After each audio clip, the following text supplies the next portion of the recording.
السلام علیکم ورحمۃ اللہ۔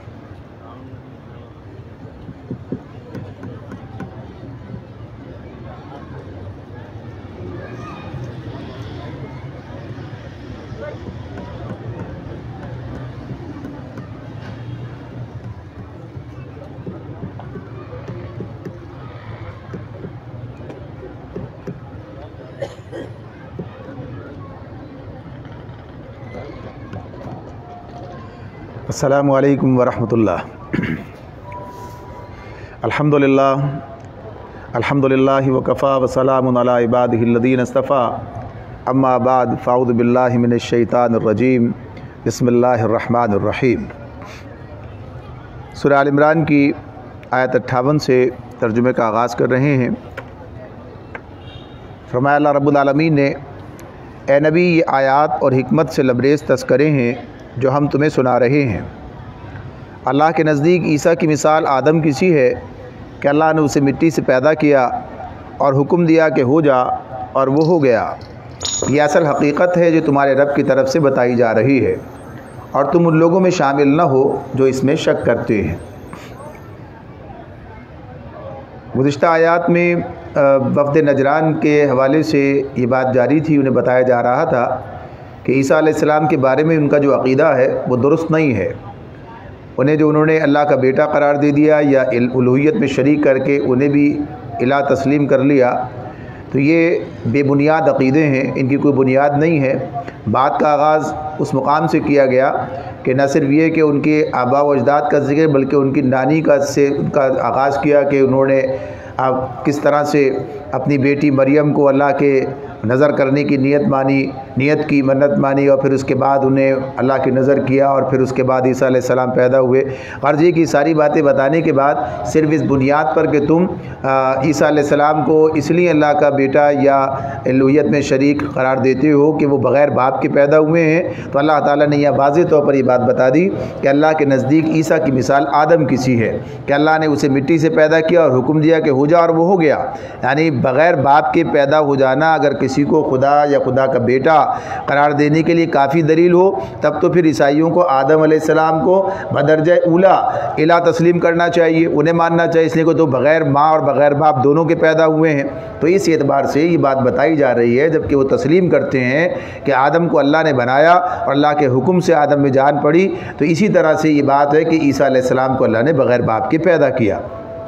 آگے فرمایا، یہ علم آ جانے کے بعد اب جو کوئی اس معاملے میں تم سے جھگڑا کرے تو اے نبی سے کہو کہ آؤ ہم اور تم خود بھی آ جائیں اور اپنے بال بچوں کو بھی لے آئیں، اور اللہ سے دعا کریں کہ جو جھوٹا ہو اس پر اللہ کی لعنت ہو۔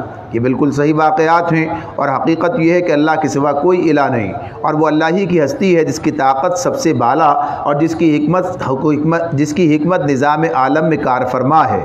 بس اگر یہ لوگ اس شرط پر مقابلے میں آنے سے منہ موڑیں تو ان کا مفسد ہونا صاف کھل جائے گا، اور اللہ تو مفسدوں کے حال سے واقف ہی ہے۔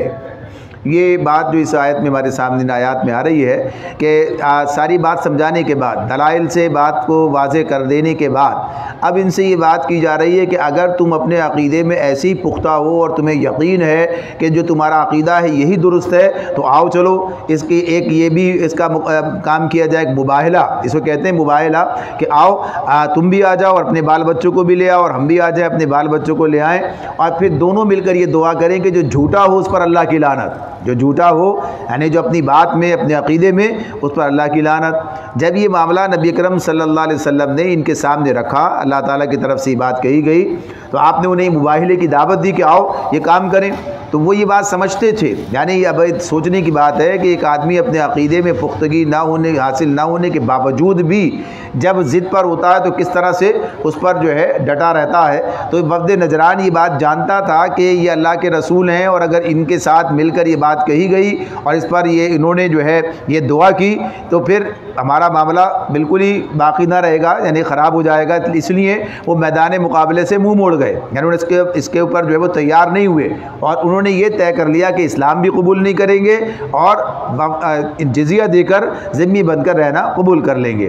تو اس اعتبار سے یہ بات جو ہے واضح ہو گئی کہ یہ لوگ اپنے عقیدے میں خود بھی سچے نہیں ہیں، یعنی پختہ نہیں ہیں، سمجھتے ہیں کہ ان کا عقیدہ بھی اس لائق نہیں ہے کہ اس کی بنیاد پر وہ اس حد تک چلے جائیں کہ وہ اللہ کے سامنے یہ دعا دعا کریں رسول کے ساتھ مل کر کہ ہاں جو جھوٹا ہو اس پر اللہ کی لعنت ہو۔ تو اس سے ان کا عقیدے کا غلط ہونا واضح ہو گیا سب لوگوں کے سامنے۔ اس کے بعد پھر اللہ تعالیٰ کہتے ہیں، یعنی یہاں تک وفد نجران کی بات تھی، اس کے بعد پھر اگلی بات ہو رہی ہے، اے نبی کہو، اے اہل کتاب آؤ ایک ایسی بات کی طرف جو ہمارے اور تمہارے درمیان یکساں ہے، یہ کہ ہم اللہ کے سوا کسی کی بندگی نہ کریں، اس کے ساتھ کسی کو شریک نہ ٹھہرائیں، اور ہم میں سے کوئی اللہ کے سوا کسی کو اپنا رب نہ بنا لے۔ یہ وہ مکالمہ ہے، یہ وہ بات ہے جو ان کے سامنے رکھی جا رہی ہے۔ یعنی قرآن نے جس انداز سے دوسری قوموں کو مخاطب کیا، ان کے سامنے بات رکھی ہے اور اہل ایمان کو یہ بات بتائی سکھائی ہے کہ وہ دوسری قوموں کے ساتھ کس طرح معاملہ کریں گے۔ یعنی بات صحیح ہے کہ مکالمہ ہوگا، گفتگو ہوگی، بات چیت ہوگی، دلائل سے بات کو سمجھایا جائے گا، تو اس میں یہ بات کہ ان کے درمیان یہ بات یکساں ہے، یہ مکالمہ ہے کہ جس میں بنی اسرائیل کو، اہل کتاب کو دعوت دی جا رہی ہے، یہودیوں کو بھی، نصرانیوں کو بھی، کہ جو بات تمہارے عقیدے کے اندر بھی موجود ہے کہ اللہ الہ واحد ہے، تو آؤ اس بات پر ہم دونوں جو ہے اکٹھے ہو جائیں اور پھر اس کے جو تقاضے ہیں اس کے مطابق کام کریں۔ لیکن وہ اس بات پر آنے کے لیے تیار نہیں ہوئے، تو اللہ رب العالمین نے یہ بات بتائی کہ اس دعوت کو قبول کرنے سے اگر وہ منہ موڑیں تو صاف کہہ دو کہ گواہ رہو کہ ہم تو مسلم ہیں، یعنی تم نہیں مانتے، اس بات کو ماننے کے لیے تیار نہیں ہو کہ ایک الہ واحد کے سوا کسی اور کی بندگی نہ کی جائے، جو کہ تمہارے کتابوں میں بھی لکھا ہے اور تمہارے عقیدہ بھی ہے، لیکن تم اس کے علاوہ بھی الہ بنا رہے ہو، تو یہ بات وہ ماننے کے لیے تیار نہیں ہوئے۔ اس کے بعد پھر مزید ان سے کہا گیا، اب اسے گویا کہیے کہ یہ جدال کی بات ہے، یہ مجادلہ ہے۔ اگلی بات جو آ رہی ہے، اے اہل کتاب تم ابراہیم کے دین کے بارے میں کیوں جھگڑا کرتے ہو؟ تورات اور انجیل تو ابراہیم کے بعد ہی نازل ہوئی ہیں، پھر کیا تم اتنی بات بھی نہیں سمجھتے؟ یعنی یہ بات جو کہتے تھے کہ یعنی ابراہیم علیہ السلام سے سب اپنا رشتہ جوڑتے ہیں، سب آپ ابراہیم علیہ السلام کے دین کی بات کرتے ہیں کہ ہم اسی تسلسل میں اسی دین کے پیروکار ہیں، تو یہ بات اللہ تعالیٰ فرما رہے ہیں کہ یہ تم سوچو، غور کرو کہ ابراہیم علیہ السلام موسیٰ علیہ السلام سے 1300 قبل سے گزر چکے، یعنی توریت جو نازل ہوئی، بنی اسرائیل کا جہاں سے سلسلہ شروع ہوتا ہے توریت کی بات کرتے ہیں، اور اس کی بنیاد پر پھر یہودی وہ اپنے آپ کو بن گئے، یہودی کہلانے لگے، تو اللہ تعالیٰ یہ بات کہتے ہیں کہ ابراہیم علیہ السلام تو موسیٰ علیہ السلام سے 1300 سال قبل جو ہے وہ دنیا کے اندر آئے اور چلے گئے، تو کیسے یہ بات کہی جا سکتی ہے کہ وہ یہودی تھے؟ یا عیسائیوں کے خیال کے مطابق مزید 1300 سال کے بعد عیسیٰ علیہ السلام ہیں، یعنی موسیٰ علیہ السلام سے 1300 سال بعد عیسیٰ علیہ السلام ہیں، اور پھر ان پر کتاب انجیل نازل ہوئی ہے، تو یہ سب بعد کے لوگ ہیں اور اتنا طویل عرصہ بعد کے لوگ ہیں، تو یہ بات کہ ذرا سوچو تو صحیح، عیسائی اپنے آپ کو ابراہیم علیہ السلام سے وابستہ بھی کرتے ہیں اور عیسائی بھی بنے ہوئے ہیں، یہودی ان سے وابستہ کرتے ہیں اپنے آپ کو اور یہودی بھی بنے ہوئے ہیں، تو اللہ تعالیٰ یہ بات کہہ رہے ہیں کہ تم سوچو کہ تورات اور انجیل تو ابراہیم کے بعد ہی نازل ہوئی ہیں، پھر کیا تم اتنی بات بھی نہیں سمجھتے؟ تم لوگ جن چیزوں کا علم رکھتے ہو ان میں خوب بحثیں کر چکے، اب ان معاملات میں کیوں بحث کرنے چلے ہو جن کا تمہارے پاس خود بھی علم نہیں؟ اللہ جانتا ہے، تم نہیں جانتے۔ ابراہیم نہ یہودی تھا نہ عیسائی، بلکہ وہ تو ایک مسلم یکسو تھا۔ ابراہیم نہ یہودی تھا نہ عیسائی، ما کان ابراہیم یہودی ولا نصرانیہ ولکن کان حنیفا مسلما، کہ ابراہیم تو صرف حنیف مسلم تھا، مسلم یکسو تھا، اور وہ ہرگز مشرکوں میں سے نہ تھا۔ تو یہ بات اللہ تعالیٰ نے بالکل واضح کی ہے، اور آگے فرمایا ابراہیم سے نسبت رکھنے کا سب سے زیادہ حق اگر کسی کو پہنچتا ہے تو ان لوگوں کو پہنچتا ہے جنہوں نے اس کی پیروی کی، اور اب یہ نبی اور اس کے ماننے والے اس نسبت کے زیادہ حقدار ہیں، اللہ صرف انہی کا حامی و مددگار ہے جو ایمان رکھتے ہوں۔ یعنی بنیادی تعلق جو بنتا ہے رسول کے ساتھ میں کسی کا، وہ ان کے پیروکاروں کا بنتا ہے، یعنی جو آل کی بات ہوتی ہے، چاہے وہ آل ابراہیم ہو چاہے وہ آل محمد ہو، ان سب کا معاملہ کسی اعتبار سے ہوگا کہ جو ان کے پیروکار ہیں، جو ان کے راستے پر چلنے والے ہیں، جو ان کی پیروی کرنے والے ہیں، ان کا تعلق ان کے ساتھ ہے، وہ ان کے ساتھ وابستہ ہیں، وہ ان کے ساتھ جو ہے اپنے تعلق کا اظہار کرنے میں درست یعنی حق بجانب ہے۔ اس کے علاوہ جن لوگوں نے ان کا راستہ چھوڑ دیا، اس کے خلاف راستہ اختیار کر لیا، ان کا ان سے کوئی تعلق نہیں ہے۔ تو یہ بات بالکل واضح طور پر ان آیات میں بتا دی گئی ہے کہ یہودی اگر ان سے اپنا تعلق جو قائم کرتے ہیں تو یہ ایک جھوٹی بات ہے، اس لیے کہ انہوں نے اس راستے کو چھوڑ دیا ہے کہ جو ابراہیم علیہ السلام کا راستہ تھا، یعنی توحید۔ آگے فرمایا اے ایمان لانے والو، اہل کتاب میں سے ایک گروہ چاہتا ہے کہ کسی طرح تمہیں راہ راست سے ہٹا دے، حالانکہ در حقیقت وہ اپنے سوا کسی کو گمراہی میں نہیں ڈال رہے ہیں مگر انہیں اس کا شعور نہیں ہے۔ یہ بات بھی مسلسل سورہ بقرہ سے ہمارے سامنے آ رہی ہے کہ اللہ تعالیٰ یہ بات بتا رہے ہیں کہ ان کا ہدف تمہارا ایمان ہے، یہ چاہتے ہیں کہ تمہیں بھی ایمان سے پھیر دیں، یہ چاہتے ہیں کہ تمہیں بھی انہی سارے چکروں میں پھنسا دیں جن میں خود پھنسے ہوئے ہیں، اور اس اعتبار سے تمہیں بھی ناکام کر دیں۔ تو تمہیں اس معاملے میں ہوشیار رہنا چاہیے اور اپنے ایمان کی حفاظت کرنی چاہیے، اور وہ اسی وقت ممکن ہے کہ جب تم اپنی کتاب اور اپنے رسول کی سنت پر اصرار کرو، اس پر قائم رہو، ان کے پیچھے نہ جاؤ۔ تو اللہ تعالیٰ فرماتے ہیں اے اہل کتاب کیوں اللہ کی آیات کا انکار کرتے ہو حالانکہ تم خود ان کا مشاہدہ کر رہے ہو؟ اے اہل کتاب کیوں حق کو باطل کا رنگ چڑھا کر مشتبہ بناتے ہو؟ کیوں جانتے بوجھتے حق کو چھپاتے ہو؟ یعنی سب چیزیں تمہارے سامنے ہیں لیکن تم نہ ماننے کے لیے تیار ہو، نہ دنیا کو سامنے اس بات کو واضح کرنے کے لیے تیار ہو جو تمہاری کتابوں میں اس دین اور اس رسول کے بارے میں اللہ تعالیٰ نے باتیں بتائی ہیں۔ اس مقام پر دوسرا خطبہ بھی مکمل ہو جاتا ہے اور اب تیسرا خطبہ ہمارے سامنے آتا ہے۔ فرمایا اللہ رب العالمین نے اہل کتاب میں سے ایک گروہ کہتا ہے کہ اس نبی کے ماننے والوں پر جو کچھ نازل ہوا ہے اس پر صبح ایمان لاؤ اور شام کو اس سے انکار کر دو۔ شاید اس ترکیب سے یہ لوگ اپنے ایمان سے پھر جائیں، یعنی کسی کے مخالفت میں ضد میں اس حد تک آگے بڑھ جانا کہ سازشیں کرنا۔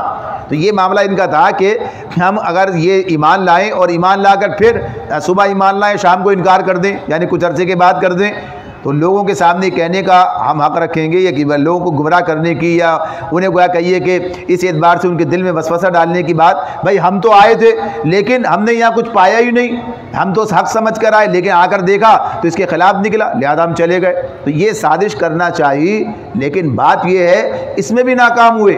ایک آدمی بھی ایسا صحابہ کرام میں سے نہ نکلا کہ جو ان کے پیچھے دین سے واپس باہر نکل جاتا کہ بھائی دیکھو یہ لوگ تو آئے تھے لیکن جب انہوں نے کچھ پایا نہیں تو باہر چلے گئے۔ تو اللہ تعالیٰ فرماتے ہیں کہ ان کی سازشیں خود ان کے خلاف ہیں۔ تو فرمایا کہ یہ لوگ کہتے ہیں کہ شاید اس ترکیب سے یہ لوگ اپنے ایمان سے پھر جائیں، نیز یہ لوگ آپس میں کہتے ہیں کہ اپنے مذہب والے کے سوا کسی کی بات نہ مانو۔ یعنی یہ ایک ایسی گمراہی اور جہالت ہے جو آج بھی نظر آتی ہے آپ کو، یعنی بات کو حقیقت یعنی صحیح کیا ہے غلط کیا، یعنی صحیح یا کوئی چیز دلیل بنا لی جائے، جیسے کتاب اللہ ہمارے لیے میزان ہے، کتاب اللہ ہمارے لیے کسوٹی ہے، اس کے مطابق ہو تو بات ٹھیک ہے اور اس کے خلاف ہو تو بات ٹھیک نہیں ہے، لہذا اس پر جو ہے مدار رکھا جائے۔ تو یہ بات نہیں کہتے بلکہ کہتے ہیں جو اپنے لوگ ہیں بس ان کی بات سنو ان کی بات مانو، نہ کسی کی بات سنو نہ کسی کی بات مانو۔ تو یہ جو طرز عمل ہے یہ کوئی حقانی یعنی سچائی پر مبنی نہیں ہے، حقیقت پر مبنی نہیں ہے۔ جس آدمی کو اپنی بات کا یقین ہوتا ہے وہ کہتا ہے دیکھو پرکھو سمجھو، ہم تمہارے سامنے ساری بات ہے اور دیکھو دلیل سے بات کرو، اگر تمہارے پاس دلیل ہے تو رد کرو اس بات کو اور دلیل نہیں ہے تو مان لو اس بات کو جو دلیل سے تمہیں بات سمجھائی جا رہی ہے۔ تو یہ کام جو کہتے ہیں بس اپنے علاوہ کسی کے پاس نہیں جانا، کسی کی بات نہیں سننا، کسی کی کتاب نہیں پڑھنا، کسی کی بس جو اپنے لوگ ہیں ان کی بات سنو، تو یہ وہ لوگ وہی ہیں کہ جو بات کے سمجھتے ہیں کہ ہاں ہمارے پاس دلیل نہیں ہے یا ہم اس بات کا مقابلہ نہیں کر سکتے۔ تو اس اعتبار سے یہ یہودیوں کا جو معاملہ تھا وہ اسی طرح کا تھا کہ نبی اکرم صلی اللہ علیہ وسلم کے پاس جانے سے لوگوں کو روکتے اور ان کی بات سننے سے منع کرتے اور ایک تعصب ان کے اندر پیدا کرتے کہ ہاں بھائی تمہیں تو بس ہماری بات سننی اور ماننی چاہیے اس لیے کہ تم یہودی ہو، لہذا تمہیں نبی صلی اللہ علیہ وسلم کی بات چاہے دلیل سے کتنی سمجھائی جا رہی ہو یا تمہیں صحیح بات لگے تمہارے دل میں اتر جائے تب بھی بات نہ مانو۔ تو یہ ایک تعصب کی بات ہے جو اس موقع پر انہوں نے ان کے سامنے رکھی۔ اللہ تعالیٰ فرماتے ہیں اے نبی ان سے کہہ دو اصل میں ہدایت تو اللہ کی ہدایت ہے اور یہ اسی کی دین ہے کہ کسی کو وہی کچھ دے دیا جائے جو کبھی تم کو دیا گیا تھا، یا یہ کہ دوسروں کو تمہارے رب کے حضور پیش کرنے کے لیے تمہارے خلاف قوی حجت مل جائے۔ اے نبی ان سے کہو کہ فضل و شرف صرف اللہ کے اختیار میں، کل تمہارے پاس تھا تم نے اس کا حق ادا نہ کیا، اب بنی اسماعیل میں منتقل کر دیا گیا، اس امت کے حوالے کر دیا گیا، اس رسول کے حوالے کر دیا گیا۔ تو اللہ تعالیٰ فرماتے ہیں اے نبی ان سے کہو کہ فضل و شرف تو اللہ کے اختیار میں ہے، جسے چاہے عطا فرمائے، وہ وسیع النظر ہے اور سب کچھ جانتا ہے، اپنی رحمت کے لیے جس کو چاہتا ہے مخصوص کر لیتا ہے اور اس کا فضل بہت بڑا ہے۔ یعنی یہ ایک طرف تو اس کے پاس کوئی کمی نہیں ہے، تم اگر ادھر آ جاؤ تمہارے لیے بھی ہے، لیکن اللہ جانتا ہے کون کس چیز کا مستحق ہے، کس کو کیا ملنا چاہیے۔ جب تم نے اپنے آپ کو اس کے اپنا مستحق ہونا جو ہے تم نے ثابت کر دیا کہ تم اب اس کے مستحق نہ رہے، تم نے راستہ بدل لیا، تو اللہ نے ان لوگوں کو یہ چیز عطا فرما دی، یہ فضل عطا کر دیا جو اس راستے پر قائم ہے۔ تو اللہ تعالیٰ فرماتے ہیں اہل کتاب میں کوئی تو ایسا ہے کہ اگر تم اس کے اعتماد پر مال و دولت کا ایک ڈھیر بھی دے دو وہ تمہارا مال تمہیں ادا کر دے گا۔ اب دیکھیے یہاں یہ بات بھی ہے، بار بار یہ بات بھی آتی ہے، اللہ تعالیٰ یہ بات بتاتے ہیں کہ ہاں کوئی خیر کا عنصر بھی ان کے اندر موجود ہے، اور ہے تو اس کی تعریف ہے، یعنی ایسا نہیں ہے کہ بن حیث القوم کسی کی نفی کر دی گئی، بلکہ بتایا جو صحیح ہے وہ صحیح ہے، اس کی تعریف بھی بیان کی جا رہی ہے، اس کی تعریف کی جاتی ہے۔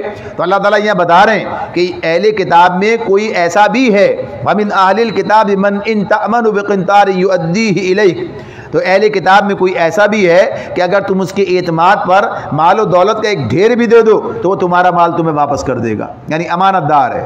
اور کسی کا حال یہ ہے کہ اگر تم ایک دینار کے معاملے میں بھی اس پر بھروسہ کرو تو وہ ادا نہ کرے گا، الا یہ کہ تم اس کے سر پر سوار ہو جاؤ۔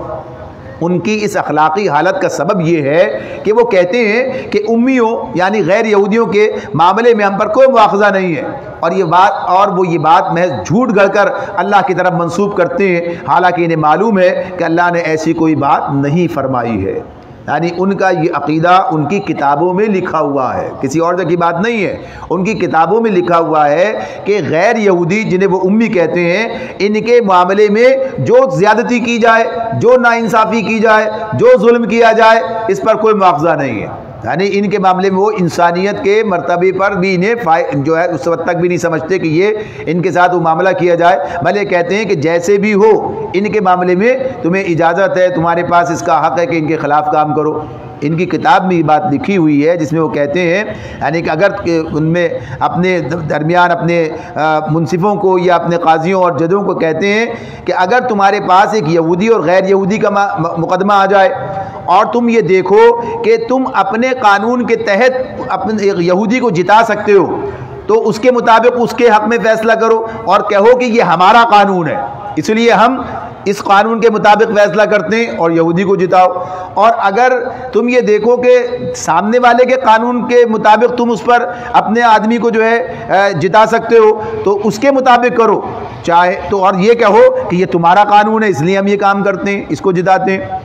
اور اگر دونوں میں کہیں بھی اس کے لیے معاملہ نہ بنے تو پھر جیسے بھی ہو اپنے اس بھائی کے حق میں فیصلہ کراؤ۔ تو غرض یہ کہ کھلی زیادتی اور ظلم جو ہے لوگوں کے ساتھ روا رکھنے کی بات یا ان کے خلاف جو ہے فیصلے کرانے یا ان کے خلاف جو ہے مفادات کے لیے کوئی بھی ظلم کر جانے پر ان کے لیے جو ہے ان کے اخلاقی حالت یا ان کے دینی اعتبار سے کوئی مذائقہ نہیں تھا۔ اللہ تعالیٰ فرماتے ہیں کہ اللہ نے تو انہیں یہ بات نہیں بتائی، یہ دین بھی آسمانی ہے، اللہ کی طرف سے آیا ہے، توریت میں یہ بات کہیں لکھی بھی نہیں ہے۔ تو اللہ تعالیٰ فرماتے ہیں آخر کیوں ان سے باز پرس نہ ہوگی، جو بھی اپنے عہد کو پورا کرے گا اور برائی سے بچ کر رہے گا وہ اللہ کا محبوب بنے گا، کیونکہ پرہیزگار لوگ اللہ کو پسند ہیں۔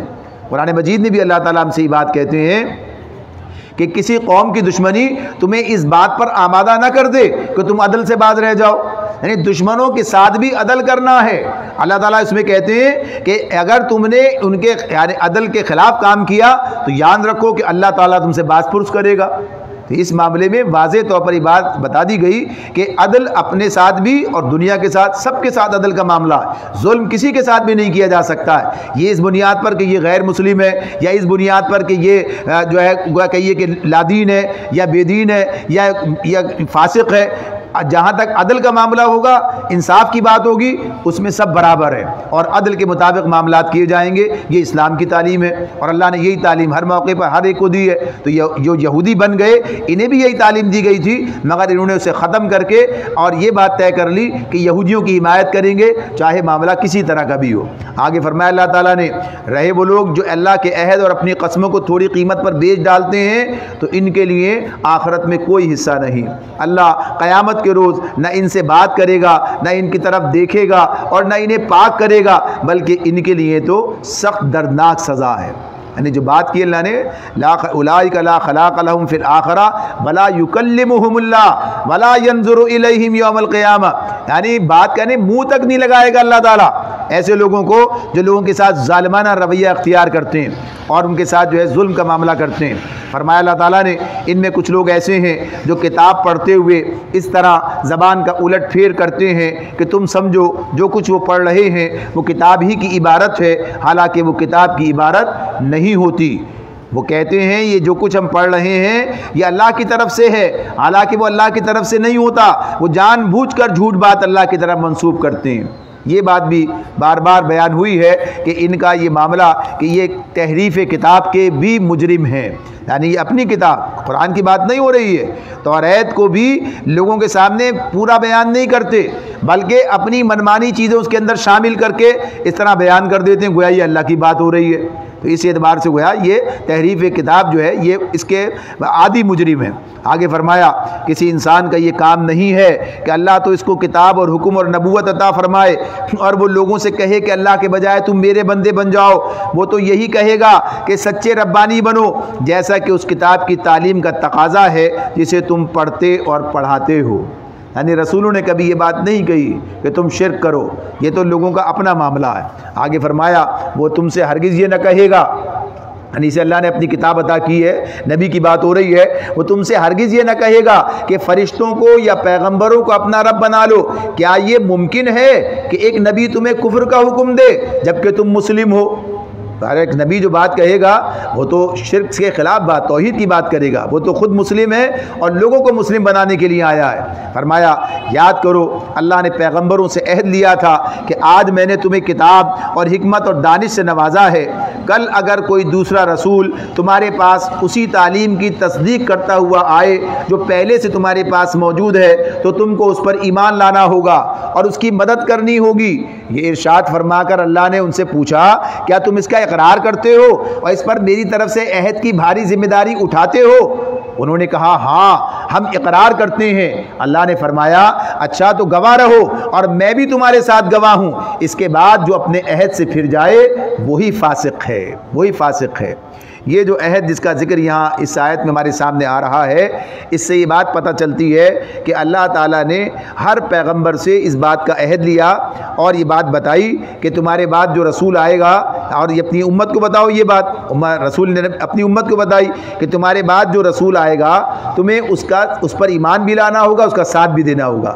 لیکن پورا قرآن موجود ہے اور نبی صلی اللہ علیہ وسلم کی تعلیمات ہیں کہ کوئی نبی اکرم صلی اللہ علیہ وآلہ وسلم سے اس بات کا کوئی عہد نہیں لیا گیا، یعنی یہ پچھلی قوموں کا معاملہ تھا۔ نبی اکرم صلی اللہ علیہ وسلم چونکہ آخری نبی ہیں اور خود قرآن مجید نے بھی انہیں یعنی آخری نبی کہا گیا ہے کہ وہ جو ہیں اس میں ان کے بعد کوئی رسول کوئی نبی نہیں آنا ہے، لہٰذا ان سے اس بات کا عہد نہیں لیا گیا، اس امت سے بھی اس بات کا عہد نہیں لیا گیا۔ آپ کو خاتم النبیین کہا گیا کہ آپ کے بعد کوئی نبی نہیں ہے، لہٰذا اس بات کے عہد کی بات ختم ہو گئی کہ آپ کے بعد کوئی نبی آئے تو اس کا ساتھ دینا، اس پر ایمان لانا۔ تو نبی اکرم صلی اللہ علیہ وسلم سے پہلے یعنی عیسائیوں تک، جو عیسائی بن گئے یعنی نصارہ تک بھی یہ بات انجیل میں بھی موجود، توریت میں بھی موجود، اور اس سے پہلے جو کتابیں آئی ہوں گی ان سب میں یہ بات بتا دی گئی تھی کہ تمہارے بعد جو رسول آئے گا اس رسول پر ایمان بھی لانا ہوگا، اس کا ساتھ بھی دینا ہوگا۔ چونکہ نبی اکرم صلی اللہ علیہ وسلم پر رسالت کا سلسلہ مکمل ہو گیا، ختم ہو گیا، لہٰذا اللہ کے رسول اور اس امت سے یہ عہد نہیں لیا گیا۔ تو قرآن میں اس کی کوئی ہمیں بات نہیں ملتی۔ تو ان کے بارے میں بات ہو رہی ہے یہودیوں سے، عیسائیوں سے، اہل کتاب سے کہ دیکھو تم سے یہ عہد لیا تھا لیکن تم اس عہد کی پابندی نہیں کر رہے۔ فرمایا اب کیا یہ لوگ اللہ کی اطاعت کا طریقہ یعنی اللہ کا دین افغیر دین اللہ، اب کیا یہ اللہ کا دین چھوڑ کر، اللہ کی اطاعت کا طریقہ چھوڑ کر کوئی اور طریقہ چاہتے ہیں؟ حالانکہ آسمان و زمین کی ساری چیزیں چاروں ناچار اللہ ہی کی تابع فرمان ہیں، یعنی اسی کی مسلم ہیں، سارے کے سارے پوری کائنات اللہ کی بات مان رہی ہے۔ وَلَهُ أَسْلَمَ مَنْ فِي السَّمَاوَاتِ وَالْأَرْضِ، اسلم مسلم یعنی تابع فرمان ہے اور اللہ کی طرف سب کو پلٹنا ہے۔ اے نبی کہو کہ ہم اللہ کو مانتے ہیں، اس تعلیم کو مانتے ہیں جو ہم پر نازل کی گئی، اور ان تعلیمات کو بھی مانتے ہیں جو ابراہیم، اسماعیل، اسحاق، یعقوب اور اولاد یعقوب پر نازل ہوئی تھیں، اور ان ہدایات پر بھی ایمان رکھتے ہیں جو موسیٰ اور عیسیٰ اور دوسرے پیغمبروں کو ان کے رب کی طرف سے دی گئیں۔ ہم ان کے درمیان فرق نہیں کرتے اور ہم اللہ کے تابع فرمان یعنی مسلم ہیں۔ وَنَحْنُ لَهُ مُسْلِمُونَ۔ تو یہ بات بالکل واضح ہے یعنی ہم سارے رسولوں پر ایمان بھی رکھتے ہیں اور سارے رسولوں کی تعلیمات کو تسلیم کرتے ہیں، اور اس قرآن کی پیروی کر کے، اس قرآن کے پیچھے چل، اس کو مان کے، اس رسول کی پیروی کر کے گویا سارے رسولوں کی پیروی کر رہے ہیں، اس لیے کہ یہ کتاب بھی اسی کتاب کا الکتاب سے ہے کہ جس سے وہ ساری کتابیں ماخوذ تھیں، اور پھر یہ بات کہ سارے رسول ایک ہی راستے پر تھے، لہذا اس رسول کی پیروی کرنا، نبی اکرم صلی اللہ علیہ وسلم کی پیروی کرنا، سارے رسولوں کی پیروی کرنا ہے۔ یہ بات واضح رہے کہ جو آخری ایڈیشن ہوتا ہے، جو آخری ہدایت دی جا رہی ہوتی ہے، اس میں جو اصلاحات کر دی جاتی ہیں وہ جو ہیں گویا کہیے کہ آخری نمونے کے طور پر ہوتی ہیں، ان پر ایمان لانا، ان پر عمل کرنا ہے، ورنہ اس سے پہلے جو ہیں، یعنی اگر کوئی کہے کہ موسیٰ علیہ السلام پر ایمان لا کر اور ان کی تعلیمات پر عمل کر کے سارے رسولوں کی تعلیمات پر عمل ہوگا، تو ہوگا ان سے پہلے کے، یعنی ان سے پہلے جتنے ہیں ان سب پر ہوگا،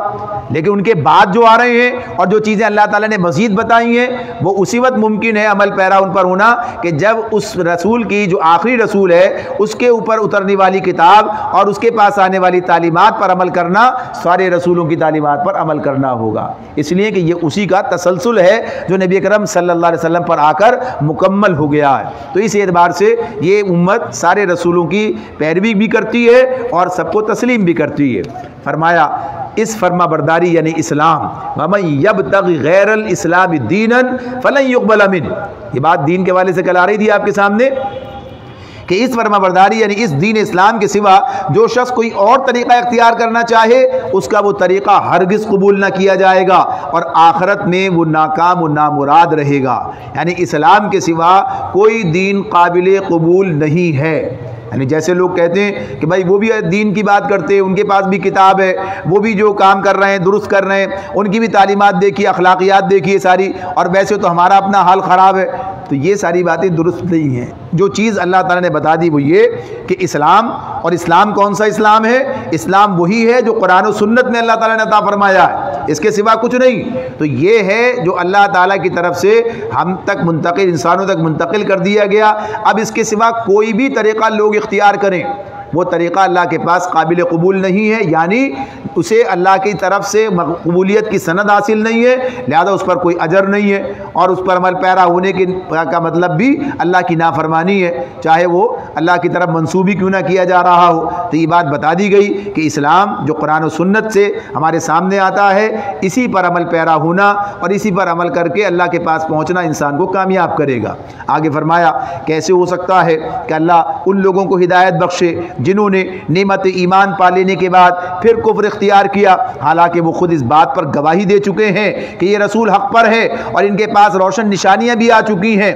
اللہ ظالموں کو تو ہدایت نہیں دیا کرتا، یعنی تسلیم یہ بات کہ پہلے ایمان تمہارا موجود تھا لیکن اس رسول کا انکار کر کے تم کافر ہو گئے، یعنی سب پر ایمان لانے کی بات تھی، اس رسول کا انکار کر کے کافر ہو گئے۔ تو اللہ تعالیٰ یہ بات بتا رہے ہیں کہ یہ جان چکے، پہچان چکے کہ یہ رسول حق پر ہے اور یہ ان کے پاس روشن نشانیاں بھی آ چکی، یعنی اس کتاب سے پتہ چل رہا ہے ان کو، اپنی کتاب بھی جو ان کے پاس تھی وہ بھی انہیں بتا رہی ہے یہی بات کہ اس رسول کے جو علامات ہیں، جو اس کی نشانیاں ہیں، وہ سب ان کے سامنے۔ تو اللہ تعالیٰ فرما رہے ہیں ان کے ظلم کا صحیح بدلہ یہی ہے کہ ان پر اللہ اور اس کے فرشتوں اور تمام انسانوں کی پھٹکار ہے، اسی حالت میں وہ ہمیشہ رہیں گے، یعنی جب جان بوجھ کر انکار کر دیا تو اب پھر ان کے لیے کوئی اللہ کی طرف سے راستہ نہیں ہے، پھر پھٹکار ہی پھٹکار ہے۔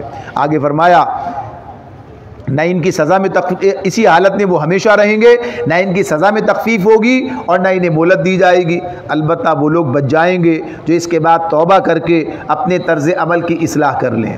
اللہ بخشنے والا اور رحم فرمانے والا، یعنی توبہ کا راستہ کھلا ہوا ہے، جب تک انسان کی زندگی اس کی مہلت جو اللہ نے دے رکھی ہے وہ باقی ہے، اس کے لیے راستہ کھلا ہے، یعنی دلائل بھی ہیں، بات بتائی جا رہی ہے، جب چاہیں پلٹ آئیں تو اللہ تعالیٰ جو ہے ان کے گناہوں کو معاف کر کے قبول فرما لے گا۔ تو بتا دیا کہ جو لوگ اپنے توبہ کریں اور اپنے طرز عمل کی اصلاح کر لیں، یعنی اس کے مطابق اپنا طرز عمل اختیار کر لیں، تو اللہ بخشنے والا اور رحم فرمانے والا ہے۔ مگر جن لوگوں نے ایمان لانے کے بعد کفر اختیار کیا، جن لوگوں نے ایمان لانے کے بعد، یعنی یہ سب ان کی بات ہو رہی ہے، کتاب ان کے پاس تھی، رسول ان کے پاس آئے تھے، ایمان تھا ان کا، لیکن ایک تو اسی پر عمل چھوڑ دیا، کتابی کو تبدیل کر ڈالا، اور پھر اس رسول پر ایمان نہ لائے تو گویا کفر کیا۔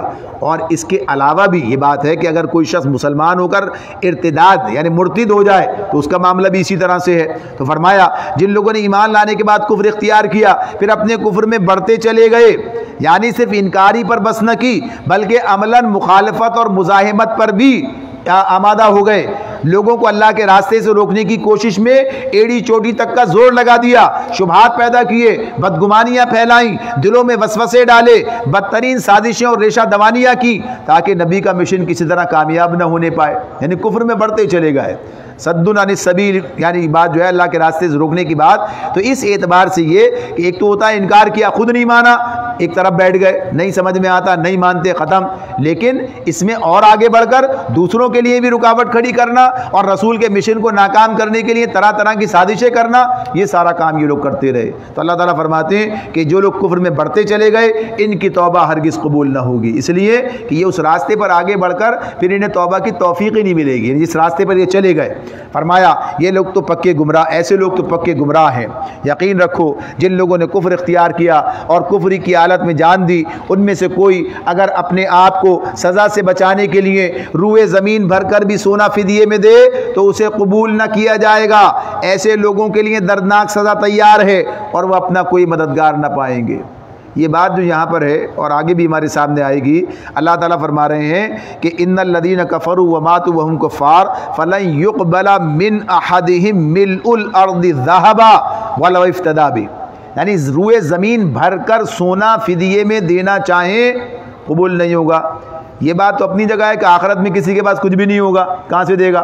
تو پھر یہ بات کس طرح کہی جا رہی ہے؟ یہ بات اس حوالے سے ہے کہ آج دنیاوی مفاد نے ان کے قدم روک رکھے ہیں۔ آج دنیاوی مفاد کے چکر میں آج تھوڑے سے فائدے، تھوڑی سی لذت، اس چکر میں یہ اس دین کی طرف آنے سے انکاری ہیں، اپنے جو دنیاوی مفادات ہیں ان کی وجہ سے بات نہیں مان رہے۔ کل جب وقت آئے گا، جب حقیقت کھل کر سامنے آ جائے گی تو یہ معمولی مفادات تو اپنی جگہ، اگر ان کے پاس اتنی دولت بھی ہو سب دینے کے لیے تیار ہو جائیں گے کہ کسی طرح اس عذاب سے بچ جائیں۔ لیکن آج یہ بات سمجھ میں نہیں آ رہی ہے، آج یہ بات سمجھ میں نہیں آ رہی اور تھوڑے سے مفاد کے چکر میں رسول کی مخالفت کر رہے ہیں۔ تو اللہ تعالیٰ فرما رہے ہیں کہ اگر یہ اس وقت یہ بھی کریں تو قبول نہیں کیا جائے گا، اس لیے کہ اس وقت عمل کا معاملہ ختم ہو چکا ہوگا۔ ایسے لوگوں کے لیے دردناک سزا تیار ہے اور وہ اپنا کوئی مددگار نہ پائیں گے۔ تم نیکی کو نہیں پہنچ سکتے جب تک کہ وہ اپنی وہ چیزیں اللہ کے راستے میں خرچ نہ کرو جنہیں تم عزیز رکھتے ہو۔ جو کچھ تم خرچ کرو گے اللہ اس سے بے خبر نہ ہوگا۔ الفاظ ہیں عربی کے قرآن کے الفاظ، لن تنالوا البر حتی تنفقوا مما تحبون، ہرگز تم بر تک نہیں، بر کو حاصل نہیں کر سکتے۔ آپ کو یاد ہوگا ہم نے پہلے بات کی تھی جس میں آگے وہ آیت آئی تھی، لیس البر ان تولوا وجوہکم قبل المشرق والمغرب، کہ نیکی بر یہ نہیں ہے کہ تم نے اپنے چہرے مشرق کی طرف کر لیے یا مغرب کی طرف، اور پھر اس کے اندر بات یہ آئی تھی کہ نیکی تو یہ ہے، بر تو یہ ہے ایمان لائے اور اپنا مال، دل پسند مال اللہ کے محبت میں لوگوں پر، یعنی جہاں جہاں اللہ نے بتایا ان سب جگہوں پر خرچ کرے۔ تو یہاں بھی وہی مضمون ہمارے سامنے آ رہا ہے، یہ بر کی، وفاداری کی۔ بر کا مطلب ہوتا ہے حق ادا کرنا، یعنی جس کا جو حق ہے وہ ادا کیا جائے۔ اللہ کا حق کیا ہے؟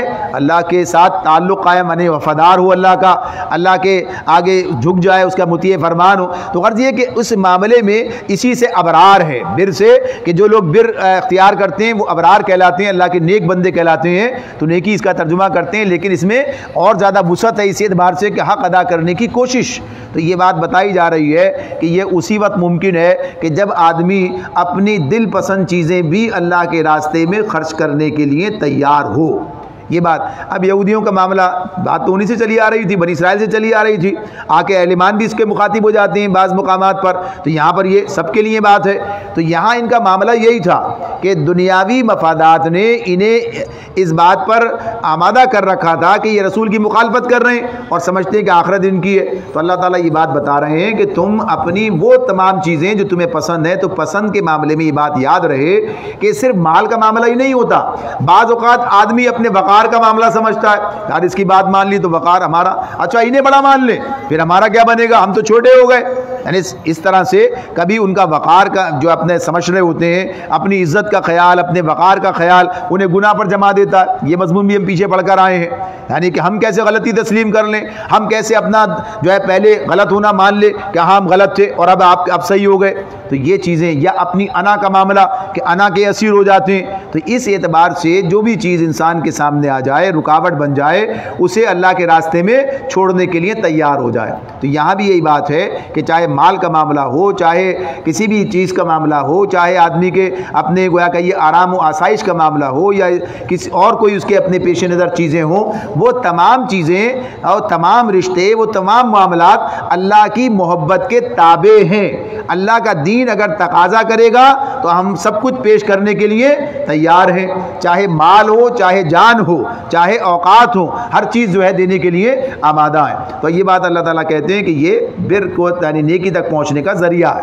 ایسا نہ ہو کہ اچھی اچھی چیزیں جو ہیں، یعنی جن چیزوں کو آدمی سمجھتا ہے، ایسی بات آ رہی تھی، کل بھی بات تھی، انفقوا من طیبات ما کسبتم، جو بہترین چیزیں ہیں جو اللہ نے تمہارے لیے نکالی ہیں زمین سے، وہ سب اللہ کے راستے میں دینے کے لیے تیار رہو۔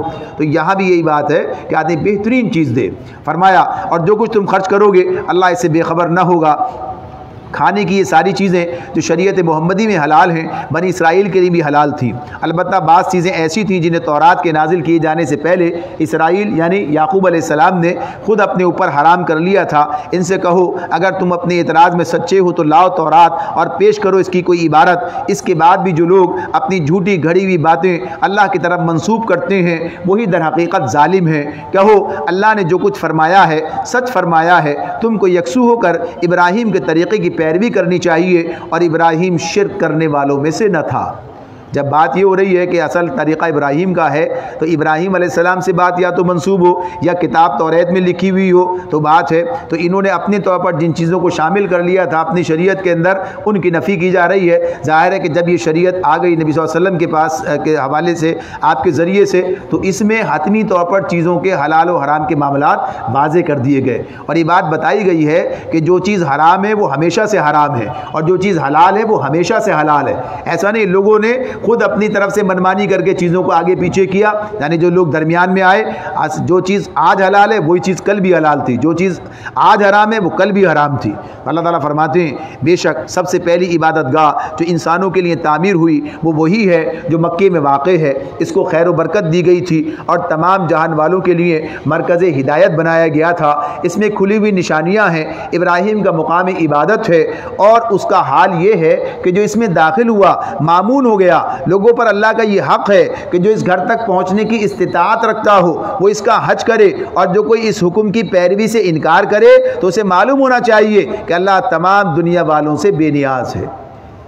ان آیات کے اندر ایک تو بیت اللہ کی اولیت کی بات کہ ان اول بیت وضع للناس، وہ پہلا گھر جو لوگوں کے لیے عبادت یعنی عبادت گاہ کے طور پر تعمیر ہوا وہ یہی ہے جو مکے کے اندر ہے۔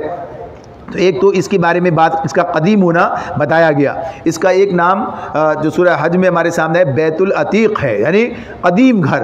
تو قدیم اسی اعتبار سے ہے کہ پہلا گھر، جیسے اللہ تعالیٰ بتا رہے ہیں کہ ان اول بیت وضع للناس، تو یہ ابتدائی پہلا گھر ہے جو اللہ تعالیٰ کی طرف سے یعنی تعمیر کروایا گیا، یعنی آدم علیہ السلام کے زمانے سے یہ موجود ہے۔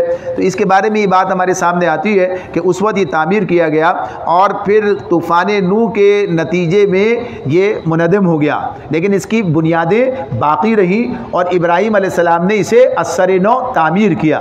یعنی اللہ تعالیٰ کے اپنے کام ہیں، اپنی حکمتیں ہیں کہ کس کام کو کب کرنا ہے۔ تو یہ بتا دیا گیا کہ اولین گھر یہی ہے، اس وقت تعمیر کیا گیا، بعد کے زمانوں میں اللہ نے اسے ویسے ہی رہنے دیا، اور جب چاہا کہ اب اس کو دوبارہ اثر نو تعمیر کیا جائے تو ابراہیم علیہ السلام کو حکم دیا، اور ابراہیم علیہ السلام نے جو ہے اس گھر کو تعمیر کیا۔ سورہ حج کے اندر یہ مضمون ہمارے سامنے آئے گا کہ وَإِذْ بَوَّأْنَا لِإِبْرَاهِيمَ مَكَانَ الْبَيْتِ، یعنی اس گھر کی تعمیر کے حوالے سے اور ساری بات کہ کس طرح فرشتوں نے آ کر ان کو نشاندہی کی اور پھر انہوں نے اس گھر کی تعمیر یعنی انہی بنیادوں پر اسے دوبارہ تعمیر کر دیا۔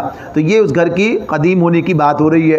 اور پھر یہ بات بتائی کہ اس گھر کا حج کرنا، حج کا ویسے مطلب تو ہوتا ہے زیارت، حج کا مطلب زیارت کا قصد کرنا یعنی زیارت کرنا، لیکن حج اس عمل یعنی اس کے فرض کا نام ہے یا اس عبادت کا نام ہے کہ جو اس حوالے سے نبی اکرم صلی صلی اللہ علیہ وسلم نے ہمیں بتائی ہے۔ یعنی 5 دن پر مشتمل وہ عمل جو حج کہلاتا ہے، یعنی 8 ذی الحجہ سے لے کر جب احرام باندھ کر منی میں چلے جاتے ہیں اور پھر وہاں سے جب واپس آ رہے ہوتے ہیں، یہ سارے عرفات جانا، مزدلفہ اور یہ سارے اعمال، ان سب کا مجموعے کا نام حج ہے۔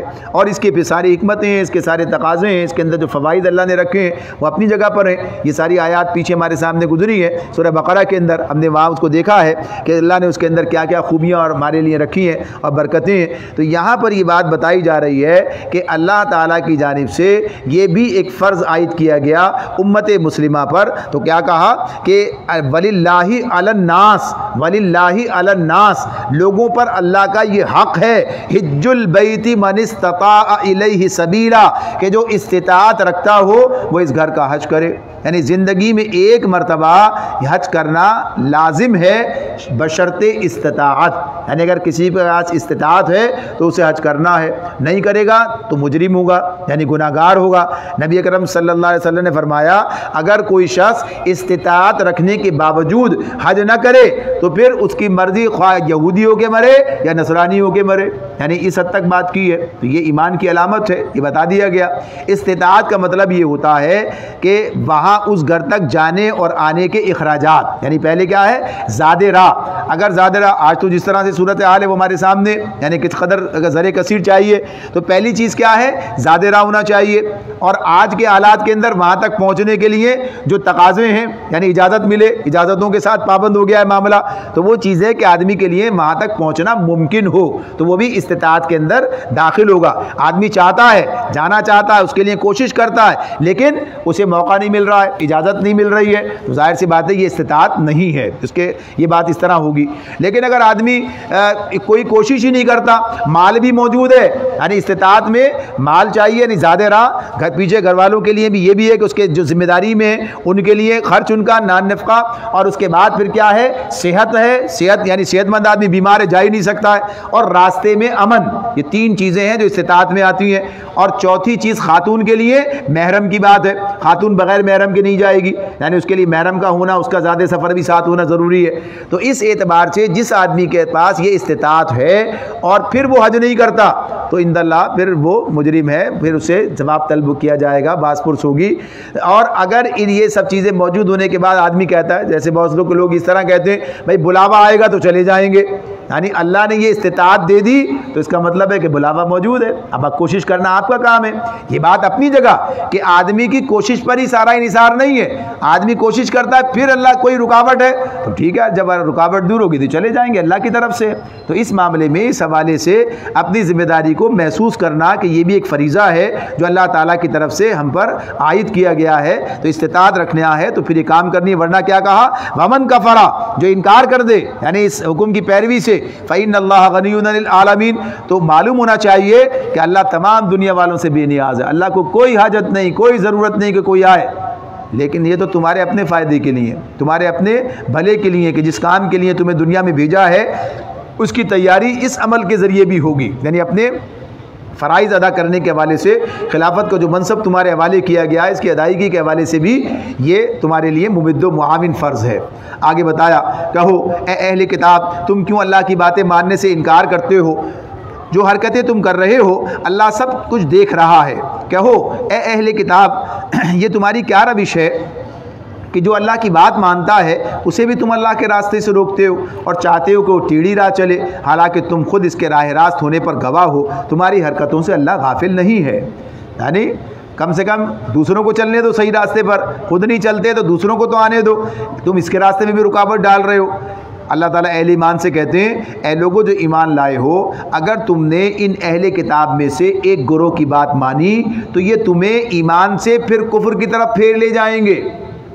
ایک دفعہ، 2 دفعہ، یعنی کتنی مرتبہ اللہ تعالیٰ یہ بات بتا رہے ہیں، اور آدمی پھر انہی کے پیچھے جائے، پھر اسی عطار کے لونڈے سے دوا لے، تو پھر بات تو اسی اعتبار سے ہے کہ اللہ تعالیٰ فرما رہے ہیں کہ تمہیں یہ ایمان سے کفر کی طرف پھیر لے جائیں گے، اور تمہارے لیے کفر کی طرف جانے کا اب کیا موقع باقی ہے جبکہ تم کو اللہ کی آیات سنائی جا رہی ہیں اور تمہارے درمیان اس کا رسول موجود ہے۔ یعنی یہ بات جب کہی جا رہی ہے اس وقت کہی جا رہی تھی جب اللہ کے رسول موجود تھے، آج کیا بات ہے؟ جب ہمارے پاس کتاب موجود اللہ کی، اللہ کے رسول کی سنت موجود، تو ہمیں کسی اور کی طرف دیکھنے کی کیا ضرورت ہے؟ یعنی جب ہمارے پاس اپنی ہدایت کے لیے، رہنمائی کے لیے، طریقہ زندگی کے حوالے سے، تمام معاملات کے حوالے سے اللہ کی طرف سے رہنمائی موجود ہے، پورا دین موجود ہے، پورا نظام زندگی موجود ہے، تو کسی اور کی طرف دیکھنا اور ان سے وہ چیزیں لینا کیا معنی رکھتا ہے؟ تو اس اعتبار سے یہ وہی بات ہے کہ اپنے دین پر، اپنی ہدایت جو اس کے پاس موجود ہے کتاب و سنت، اس پر اعتماد نہیں ہے، یعنی یہ ایک بات کہی جائے تو اس حوالے سے بتا دیا گیا کہ تمہارے لیے تو کوئی جواز ہی نہیں، کوئی موقع ہی نہیں ہے۔ تو یہ چیز بالکل وہی ہے کہ جسے کہتے ہیں کہ مانگتے پھرتے ہیں اغیار سے مٹی کے چراغ، مانگتے پھرتے ہیں اغیار سے مٹی کے چراغ، اپنے خورشید پہ پھیلا دیے سائے ہم نے۔ یعنی یہ تو ایک منبع ہے، یہ تو روشنی کا، نور کا، جیسے خورشید سورج کو کہتے ہیں، تو یہ تو اس درجے کی چیز ہے، سارے عالم کے لیے، ہدایت کے لیے کافی ہے۔ اسے ہم چھوڑ کر اور در در کی گدائی کر رہے ہیں، ان کے پاس جاتے ہیں اپنے مسئلوں کے حل کے لیے اور وہاں سے رہنمائی اور وہاں سے مدد مانگتے ہیں۔ آؤ اللہ کی طرف۔ تو اللہ تعالیٰ آگے فرماتے ہیں جو اللہ کا دامن مضبوطی کے ساتھ تھام لے گا، وَمَن يَعْتَصِم بِاللَّهِ، وَمَن يَعْتَصِم بِاللَّهِ، جو اللہ کا دامن مضبوطی کے ساتھ تھامے گا وہ ضرور راہ راست پالے گا۔ فقد ہدی الی صراط مستقیم، فقد ہدی الی صراط مستقیم۔ تو کہاں ہے تمہارے مسائل کا حل؟ اللہ کی طرف آؤ، اللہ کو پکڑ لو، اللہ سے وابستہ ہو جاؤ۔ اور اللہ سے کیسے وابستہ ہوتے ہیں؟ اگلی آیات میں یہی بات بتائی جا رہی ہے۔ ان آیات کے اندر جو ہمارے سامنے بات ہے، اہل ایمان کو اللہ نے یہاں مخاطب کیا ہے اور انہیں وہ طریقہ بتایا ہے کہ جس سے وہ اپنے مسائل ہر دور کے اندر حل کر سکتے ہیں، اپنے مسائل ہر دور کے اندر حل کر سکتے ہیں۔ اور اسی کے ساتھ ساتھ یہ بات بھی انہی آیات کے اندر ہمارے سامنے آ رہی ہے کہ اللہ تعالیٰ اہل ایمان کو کیسے دیکھنا چاہتا ہے، اللہ تعالیٰ اہل ایمان کے بارے میں کیا ہوا کہ انہیں ہدایات دیتا ہے کہ وہ کیا پسند کرتا ہے کہ انہیں کیسے رہنا چاہیے۔ یعنی مسلمانوں کے درمیان اتحاد، اتفاق اور مضبوط تنظیم چاہیے، مسلمانوں کے درمیان اتحاد، اتفاق اور مضبوط تنظیم درکار ہے۔ اصلاح احوال کا طریقہ یہی ہے۔ آج دیکھیے کیا صورتحال ہے، مسلمان کس طرح سے افتراق و انتشار کا شکار ہے، کیا کیفیت ہے۔ تو اتحاد کی بنیاد کیا بنے گی؟ یعنی یہاں پر یہ ان آیات میں بتایا جا رہا ہے اتحاد کی بنیاد کیا ہے؟ تقوی اور کتاب اللہ۔ تو یہ آیات ہمیں اسی طرف رہنمائی دے رہی ہیں کہ اللہ تعالیٰ کہتے ہیں کہ ایسا ہونا چاہیے اور ایسا کب ممکن ہے؟ تو فرمایا اے لوگوں جو ایمان لائے ہو، یا ایھا الذین آمنوا اتقوا اللہ حق تقاتہ، اللہ تعالیٰ کہتے ہیں اللہ سے ڈرو، اللہ کا تقوی اختیار کرو جیسا کہ تقوی اختیار کرنے کا حق ہے۔ تقوی کی بات بار بار آ رہی ہے ہمارے سامنے، بار بار کہی جاتی ہے۔ نبی اکرم صلی اللہ علیہ وسلم نے یہ بات ہمیں بتائی، واضح کی، قرآن ہمارے سامنے یہ بات واضح کرتا ہے کہ تقوی کیا ہے۔ یعنی تقوی کے اندر اس کی جو تعریف ہم بیان کر رہے ہوتے ہیں، کبھی ڈرنا کہہ رہے ہوتے ہیں، کبھی پرہیزگاری کی بات کر رہے ہوتے ہیں، تو یہ سب اس کے اندر موجود ہے۔ یعنی ڈرنا کس چیز سے ہے؟ گناہ کے انجام سے ڈرنا ہے، اللہ کی پکڑ سے ڈرنا ہے۔ یعنی یہ چیز آدمی کے ذہن میں موجود ہوتی ہے۔ تقوی بنیادی طور پر اللہ تعالیٰ کی فرما برداری کرنے اور اس کی نافرمانی سے بچنے کا نام ہے۔ فرما برداری اللہ تعالیٰ کے، یعنی اس کو وہ حق ہم دیتے ہیں کہ اللہ ہی کی بات ماننی ہے، محبت کی بنیاد پر بھی، اللہ کی عظمت کی بنیاد پر بھی، اللہ کے احسان مند ہونے کی بنیاد پر بھی یہ معاملہ ہے، اور اس کی نافرمانی سے ڈرتے ہیں۔ ظاہر ہے کہ محسن کشی ہو جائے گی اس معاملے میں، یعنی آدمی اگر یہ کرے گا اللہ کے احسانات، پھر یہ عبد ہونے کی بنیاد پر ہمیں فرما برداری کرنی چاہیے۔ نافرمانی کریں گے تو برخلاف اس کے ہو جائے گا، اللہ سے جو عہد کر رکھا ہے اس کے خلاف ہو جائے گا، گناہ ہوگا۔ تو یہ سارے اس کے انجام جو اللہ نے بتایا ہے اس سے ڈرتے ہیں۔ تو اس اعتبار سے اللہ کی عظمت کی بنیاد پر، اللہ کے گویا کہ اس کے اپنے ہمارے ساتھ جو تعلق ہے، اس کی ربوبیت، ان سب کو سامنے رکھتے ہوئے، تو یہ دل کی ایک کیفیت کا نام ہے کہ آدمی کے سامنے اللہ کی رضا ہے اور اسی کو وہ مقدم رکھتا ہے ہر معاملے میں، اور ہر حوالے سے اللہ کی نافرمانی سے بچنے کی کوشش کرتا ہے۔ یعنی زندگی کو اس طرح گزارتا ہے کہ اللہ کے احکامات کی خلاف ورزی نہ ہونے پائے، اور وہی راستہ انسان اختیار کرے جو اللہ کو پسند ہے۔ تو اللہ تعالیٰ کہتے ہیں کہ اس کا حق ادا کرو۔ صرف زبانی کلامی کہنا اور پھر طرز عمل اس کے خلاف رکھنا یہ پسندیدہ بات نہیں ہے۔ بالکل اس کے مطابق جو تمہارا قول و قرار ہے اسی کے مطابق تمہارا عمل بھی ہو۔ تو اللہ تعالیٰ فرماتے ہیں تم کو موت نہ آئے مگر اس حال میں کہ تم مسلم ہو، وَلَا تَمُوتُنَّ إِلَّا وَأَنْتُمْ مُسْلِمُونَ۔ ظاہر موت تو ظاہر کب آئے گی ہمیں کیا پتا ہے۔ تو یہ بات، اس کا مضمون مقصد یہی ہے کہ جب تم فرما برداری کی حالت میں رہو گے تو پھر جب بھی موت آ جائے کوئی پرواہ نہیں ہے۔ یعنی آدمی اگر اللہ کی نافرمانی کی حالت میں اللہ کے پاس جائے، یعنی موت اس وقت آ جائے جب وہ اللہ کی نافرمانی میں مبتلا ہو، تو کس کو پتا ہے کہ کب موت آ جائے گی؟ تو اس لیے کیا کہہ دیا گیا کہ مرتے دم تک اللہ کی فرما برداری کرو، تم کو موت نہ آئے مگر اس حال میں کہ تم مسلم ہو، یعنی شعوری طور پر اللہ کی نافرمانی کا راستہ اختیار نہ کرو۔ اور پھر فرمایا وَاعْتَصِمُوا بِحَبْلِ اللَّهِ جَمِيعًا، سب مل کر اللہ کی رسی کو مضبوط پکڑ لو۔ ابھی جو پیچھے بات گزری تھی وَمَن يَعْتَصِم بِاللَّهِ، اللہ کو پکڑ لو، اللہ سے وابستہ ہو جاؤ۔ تو کیسے اللہ سے وابستہ ہوگے، کیسے پکڑو گے؟ اللہ کی رسی کو پکڑو۔ وَاعْتَصِمُوا بِحَبْلِ اللَّهِ، اور اللہ کی رسی کیا ہے؟ اللہ کی کتاب ہے، اللہ کا دین ہے، یعنی اس کو پکڑ لو، اس کے ساتھ وابستہ ہو جاؤ۔ نبی کرم صلی اللہ علیہ وسلم کا ارشاد ہے اللہ کی کتاب اللہ کی رسی ہے جو آسمان سے زمین تک تنی ہوئی ہے، اس کا ایک سرا اللہ کے ہاتھ میں اور ایک سرا بندوں کے ہاتھ میں، یعنی اسی کے ذریعے اللہ سے وابستہ رہ سکتے ہیں اور اسی کی بنیاد پر آپس میں اتفاق و اتحاد پیدا ہو سکتا ہے، آپس میں شیرازہ بندی ہو سکتی ہے قرآن کی بنیاد پر، کتاب کی بنیاد پر۔ آج بھی آپ دیکھتے ہیں بات ہے، یعنی آج مسلمانوں کے درمیان جو متفق اور متحد چیز ہے وہ کیا ہے؟ اللہ کی کتاب ہے، اللہ کے رسول کی سنت ہے، یعنی اس پر جو ہے ہم متفق ہیں، متحد ہیں، ہمارا قبلہ ایک ہے، ہمارا رب ایک ہے، ہماری کتاب ایک ہے، ہمارا رسول ایک، سب کا اتفاق ہے اس کے اوپر۔ لیکن ان کو چھوڑ کر ان چیزوں کی طرف چلے جاتے ہیں کہ جو اس کے بعد کی چیزیں ہیں، یعنی اس کی تشریعات، اس کے معاملات، فروعات کے اندر جا کر الجھ جاتے ہیں۔ تو یہ معاملہ اسی وقت ہوتا ہے کہ جب آدمی کے دل میں وہ تقویٰ، وہ اللہ کی بندگی کا احساس، وہ اللہ کا ڈر اور خوف اور آخرت میں جواب دہی کا احساس یہ موجود نہیں رہتا، تو وہی وہی زیادتی کرنا، اس سب کی بنیاد پر تفرقہ پیدا ہوتا جیسے پہلے کے لوگوں میں پیدا ہوا۔ تو اللہ تعالیٰ ہم سے کہتے ہیں تم سب کو متفق اور متحد ہونا چاہیے، اور اتفاق و اتحاد اگر ممکن ہے تو کتاب اللہ کی بنیاد پر ممکن ہے، تقویٰ کی بنیاد پر ممکن ہے، اللہ کے دین کی اقامت کی جدوجہد میں اور صرف اللہ ہی کے سے اس کا اجر چاہنے کی بنیاد پر یہ کام کیا جائے تو آدمی متحد و متفق رہ سکتا ہے۔ تو یہی بات آج بھی ہمارے لیے اللہ تعالیٰ نے رکھی ہے۔ تو اس میں اگر ہم یہ کام کریں تو یقیناً جو ہے یہ اتحاد و اتفاق کا ذریعہ بنے گی۔ اسی لیے لوگوں کو قرآن کی طرف بلایا جائے، اللہ کی کتاب اس کے رسول کی سنت پر جمع کیا جائے اور اسی کی اقامت کا کام ان کے سامنے رکھا جائے، ورنہ ذاتی مفادات جو ہیں آ کر یہ سارے اتحاد و اتفاق کو ختم کر دیتے ہیں۔ تو اگر یہ کام ہوگا اور اللہ سے اس کا اجر چاہیں گے تو یقیناً یہ اتحاد و اتفاق قائم رہے گا۔ آگے اللہ تعالیٰ نے فرمایا کہ اللہ کی رسی کو مضبوط پکڑ لو اور تفرقے میں نہ پڑو۔ تفرقہ یعنی ایک دوسرے سے الگ ہو جانا، مفادات کی بنیاد پر، دیگر چیزوں پر، فروعات کی بنیاد پر الگ جتھے بنا لینا، اس سب کی اللہ نے نفی کی ہے۔ ولا تفرقوا واذکروا نعمت اللہ کے اس احسان کو یاد رکھو جو اس نے تم پر کیا ہے۔ تم ایک دوسرے کے دشمن تھے، اس نے تمہارے دل جوڑ دیے اور اس کے فضل و کرم سے تم بھائی بھائی بن گئے۔ تم آگ سے بھرے ہوئے گڑھے کے کنارے کھڑے تھے، اللہ نے تم کو اس سے بچا لیا۔ اس طرح اللہ اپنی نشانیاں تمہارے سامنے روشن کرتا ہے، شاید کہ ان علامتوں سے تمہیں اپنی فلاح کا سیدھا راستہ نظر آ جائے۔ یعنی یہ مثال دی اللہ تعالیٰ نے، ہمیں بتایا کہ دیکھو وہ زمانہ، یعنی وہ وقت یاد کرو۔ یہ بات ہو رہی ہے کب؟ یعنی مدینے میں جب یہ آیات نازل ہوئی ہیں تو وہاں کے لوگ اس بات کو جانتے تھے۔ اللہ تعالیٰ کہتے ہیں کہ تم ایک دوسرے کے دشمن تھے۔ یہ کون لوگ ہیں؟ یہ یعنی اوس و خزرج جو مدینے کے اندر دو قبیلے تھے جو مسلمان ہوئے، انصار کہلائے، یہ آپس میں اس درجے ایک دوسرے کے دشمن تھے اور جنگ بعث کا معاملہ وہاں تک پہنچ گیا تھا گویا ایک دوسرے کی نسل ختم ہو جائے گی، حد درجے کی دشمنی تھی۔ یعنی جسے مولانا حالی نے لکھا ہے کہیں پانی پینے پلانے پہ جھگڑا، کہیں گھوڑا آگے بڑھانے پہ جھگڑا، یعنی ہر معاملے کو جھگڑا، ہر معاملے میں۔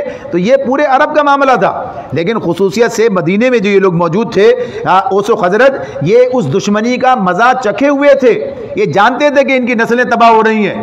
تو اللہ تعالیٰ فرما رہے ہیں کہ تم آگ سے بھرے ہوئے گڑھے کے کنارے کھڑے تھے۔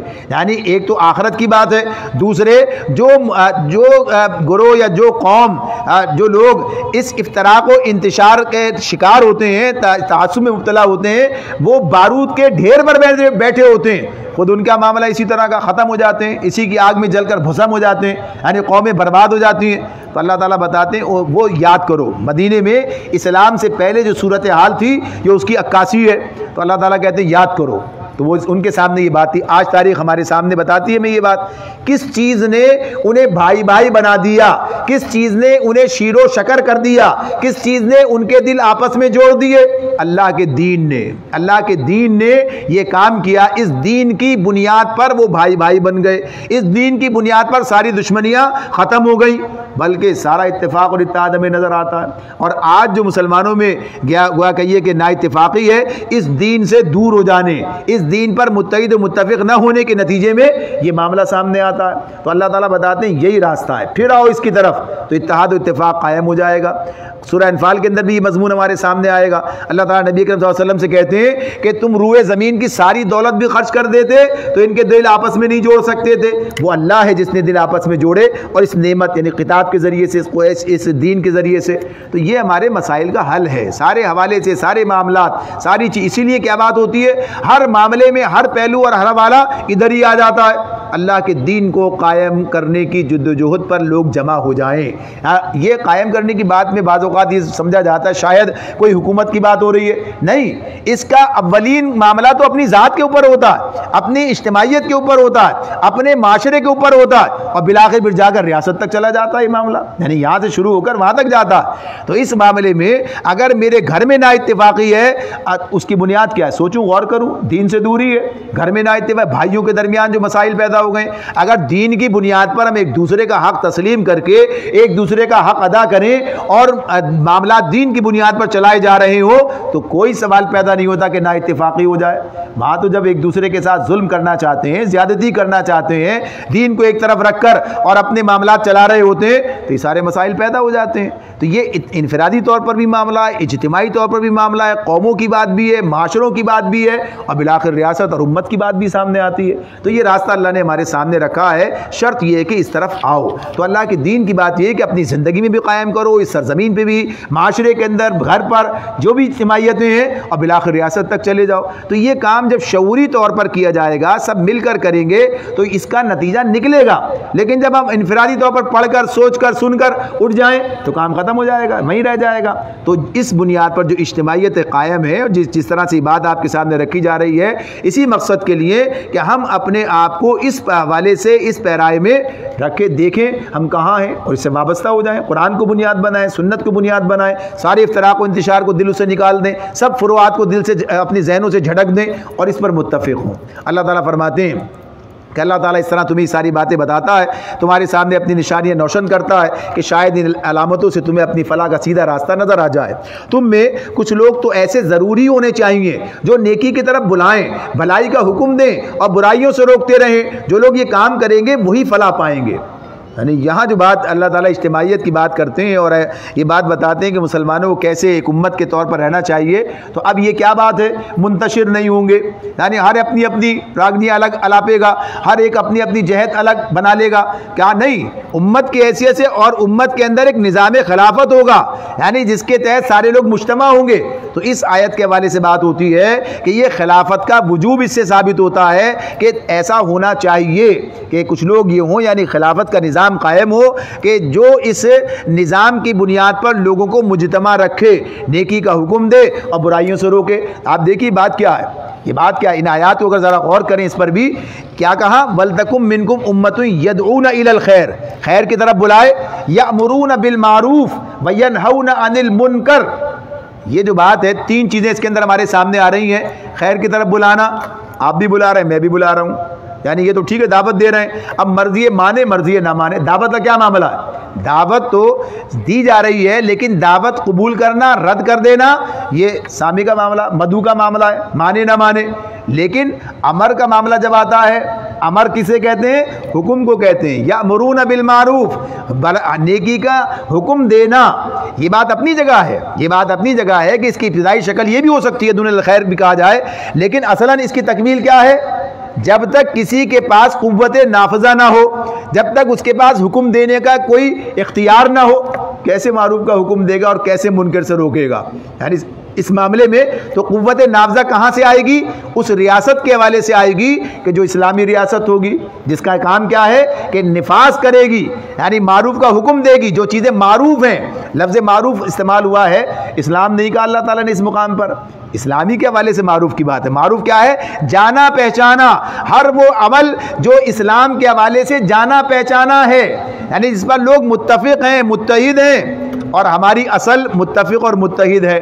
یعنی اصل جن چیزوں کی بنیاد ہے اس پر ہم متفق و متحد ہیں. فروعات کا معاملہ ہے جہاں اختلاف پایا جاتا ہے تو یہ اس کا میدان نہیں ہے. یہ اس کا بعض اوقات لوگ کہتے ہیں یار اتنے سارے اختلاف ہے کیسے یہ کام ہوگا. ان کی وہ حیثیت ہی نہیں ہے, ان کا وہ مقام ہی نہیں ہے کہ ان پر بات ہو رہی ہو. اصل چیز تو بنیادوں پر ہے, جو اصل بنیادیں ہیں.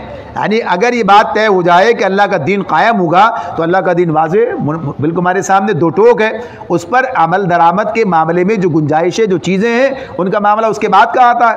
پہلا کام تو نفاذ کا ہے, اس کے بعد پھر اس کے اوپر عمل درآمد کے جو راستے ہیں وہ سب سامنے آتے ہیں. اور یہ سب کام کیا ہوا ہے, سب کام موجود ہے. اس لیے کہ یہ کوئی انوکھا اور ایسا پہلی دفعہ میں کیا جانے والا کام نہیں ہے. خلافت راشدہ ایک زمانے تک ہمارے سامنے, اس کے بعد بھی یہ نظام چلتا رہا ہے.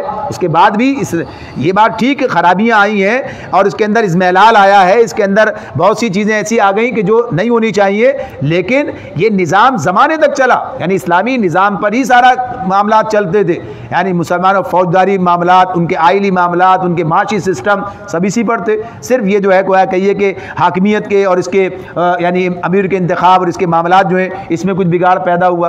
تو یہ چیز یہ ملوکیت کی طرف لوگ آ گئے, لیکن نظام وہی رہا. تو اللہ تعالیٰ نے یہ نظام ہمیں دیا ہے. آج بھی ہم چاہیں گے تو قائم ہو جائے گا اگر کرنا چاہیں گے, بلکہ آج اور زیادہ واضح کام ہو چکا ہے اس پر. تو اللہ تعالیٰ فرماتے ہیں جو لوگ یہ کام کریں گے وہی فلاح پائیں گے. یعنی ہم سب کو مل کر اس کام کے لیے جدوجہد کرنی ہے, جس کے بعد پہلے ہوئی. فرمایا کہیں تم ان لوگوں کی طرح نہ ہو جانا جو فرقوں میں بٹ گئے اور کھلی کھلی واضح ہدایات پانے کے بعد پھر اختلافات میں مبتلا ہوئے. اللہ تعالیٰ ہم سے کہہ رہے ہیں وَلَا تَكُونُوا كَالَّذِينَ تَفَرَّقُوا, دیکھو ان لوگوں کی طرح مت ہو جانا جو فرقے ہو گئے. وَاخْتَلَفُوا مِن بَعْدِ مَا جَاءَهُمُ الْبَيِّنَاتُ, بینات آنے کے بعد اختلاف کیا کتاب کی موجودگی میں. یہ تو یہودیوں کی طرف اللہ بتا رہے ہیں کہ دیکھو ان کی طرح مت ہو جانا, لیکن ہم نے وہی راستہ اختیار کر لیا, اسی طرف چلے گئے. تو اللہ تعالیٰ فرما رہے ہیں پھر کیا ہوگا اگر یہ روش اختیار کی. اولئک لہم عذاب عظیم, تو وہ لوگ جو ہیں عذاب عظیم کا شکار ہو جائیں گے, سخت سزا پائیں گے. کس دن؟ یوم تبیض وجوہ, جس دن جو ہے فرمایا اللہ تعالیٰ نے کہ اس روز سخت سزا پائیں گے. جبکہ اس دن جس دن کے کچھ لوگ سرخ رو ہوں گے اور کچھ لوگوں کا منہ کالا ہوگا. کچھ لوگ سرخ رو ہوں گے, کچھ لوگوں کا منہ کالا ہوگا. جن کا منہ کالا ہوگا ان سے کہا جائے گا کہ نعمت ایمان پانے کے بعد, بھائیو اللہ کیا کہہ رہے ہیں, نعمت اکفرتم بعد ایمانکم, اکفرتم بعد ایمانکم, یعنی اس تفرقے کو اللہ نے وہاں تک ملا دیا. تو کیا کہتے ہیں کہ نعمت ایمان پانے کے بعد بھی تم نے کافرانہ رویہ اختیار کیا. اچھا تو اب اس کفران نعمت کے صلے میں عذاب کا مزہ چکھو. رہے وہ لوگ جن کے چہرے روشن ہوں گے تو ان کو اللہ کے دامن رحمت میں جگہ ملے گی اور ہمیشہ وہ اسی حالت میں رہیں گے. یہ اللہ کے ارشادات ہیں جو ہم تمہیں ٹھیک ٹھیک سنا رہے ہیں, کیونکہ اللہ دنیا والوں پر ظلم کرنے کا کوئی ارادہ نہیں رکھتا. زمین اور آسمانوں کی ساری چیزوں کا مالک اللہ ہے اور سارے معاملات اللہ ہی کے حضور پیش ہوتے ہیں. یعنی بات بالکل واضح کر دی گئی, سمجھا دی گئی ہے کہ تمہیں کیسے رہنا چاہیے, تمہیں کیسے جو ہے متحد و متفق ہو کر ایک انتظام کے اندر آ جانا چاہیے. یہ اللہ تعالیٰ کی طرف سے ہمیں تاکید کی جا رہی ہے. اس کے باوجود بھی اگر تفرقے میں پڑے رہیں, اس کے باوجود بھی گویا کہیے کہ فرقہ بن کر رہیں, تو پھر گویا کہ اہل ایمان کو سوچنا ہے کہ وہ قرآن کی تعلیمات کے خلاف کہاں جا رہے ہیں. آگے اللہ تعالیٰ فرماتے ہیں اب دنیا میں وہ بہترین گروہ تم ہو, کنتم خیر امت, ہم سے کہہ رہے ہیں. جس وقت یہ بات ہو رہی تھی اس وقت تو واقعہ یہی تھا, جس وقت بات ہو رہی تھی اس وقت تو یہی بات تھی, کنتم خیر امت اخرجت للناس, اب دنیا میں بہترین گروہ تم ہو جسے انسانوں کی ہدایت و اصلاح کے لیے میدان میں لایا گیا ہے. تم نیکی کا حکم دیتے ہو, بدی سے روکتے ہو اور اللہ پر ایمان رکھتے ہو. جیسے کہا کہ اس وقت تھا, اب کیا ہے معاملہ؟ تو اب بھی یہی ہے. معاملہ اب بھی یہی ہے کہ دنیا میں امت مسلمہ کے علاوہ کوئی اور گروہ ایسا نہیں ہے, نہ ہوگا جو خیر امت کے جو قرار پائے, جسے خیر امت کا ٹائٹل ملے, جو اللہ نے رکھا ہے یہ ہمارا ہے. لیکن یہ بات ہے کہ ہم اس وقت میں اپنے آپ کو اس سے دور کر رہے ہیں. یعنی ہمارا عمل جو ہے وہ ہمیں اس مقام پر پہنچا چکا ہے کہ یہ ہمارے ہاتھ سے نکلا جا رہا ہے. یعنی جیسے کہتے ہیں کہ کسی گھر پر گھر والوں کی اپنی گویا کہیے کہ نالائقی سے اگر ڈاکو قبضہ کر لیں تو وہ قبضہ صحیح تو نہیں کہلائے گا. یعنی دنیا کی امامت کا معاملہ تو اس دین کے پیروکاروں کا ہے، لیکن ان کے اپنی نالائقیوں سے، ان کی اپنی گویا کہیے کہ خرابیوں سے اس کی بنیاد پر آج معاملہ کچھ اور بنا ہوا ہے، تو وہ اس کا حقدار نہیں قرار پاتے، اس لیے کہ جس کے پاس اللہ کا دین ہے، جس کے پاس اللہ کی کتاب ہے، جس کے پاس اس کے رسول کی سنت ہے، وہی اس بات کا ذمہ دار حقدار ہے۔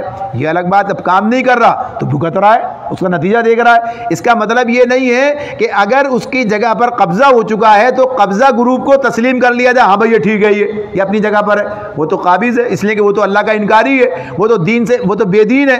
یہ ہماری نالائقی اور ہماری کمزوری ہے۔ بھائیوں کے اختلاف نے کیا کیا؟ لوگوں کو موقع دے دیا قبضہ کرنے کا۔ یہ سب ہو رہا ہے ہمارے ساتھ میں۔ تو جتنے پہلو چاہیں کہیں، خیر امت آج بھی یہی امت ہے، خیر امت آج بھی امت مسلمہ ہے، لیکن ہم دیکھتے ہیں تو ہمیں لگتا ہے کہ ہم تو کچھ بھی نہیں، ہم تو نہیں ہے، یہ مزداد جو بات ہو رہی ہے۔ تو وجہ صرف یہی ہے کہ ہم اپنی جگہ چھوڑ کر کہیں اور کھڑے ہیں، ہم اپنے منصب سے نیچے گرے ہوئے ہیں، اٹھ کر کھڑے ہوں تو اللہ تعالیٰ پھر ہمیں وہی مقام عطا فرما دے گا، اس لیے کہ اللہ کا دین ہمارے پاس ہے، کسی کے پاس نہیں ہے۔ اب کسی اور کو یہ کام کرنا ہی نہیں ہے، اس لیے ہماری پوچھ بھی بڑی ہے۔ کل اللہ ہم سے جب پوچھے گا تو تمہارے ذمے یہ سارا کام تھا اور تم ہی حق سے بے راہ ہو گئے، تم ہی اس راستے کو چھوڑ بیٹھے، تو یہ کام ہمیں کرنا ہے، پلٹنا ہے، واپس آنا ہے اپنے راستے پر۔ تو اللہ تعالیٰ فرماتے ہیں کہ تمہیں انسانوں کی کنتم خیر امت اخرجت للناس، تمہیں انسانوں کے لیے، سارے انسانوں کے لیے میدان کے اندر لایا گیا۔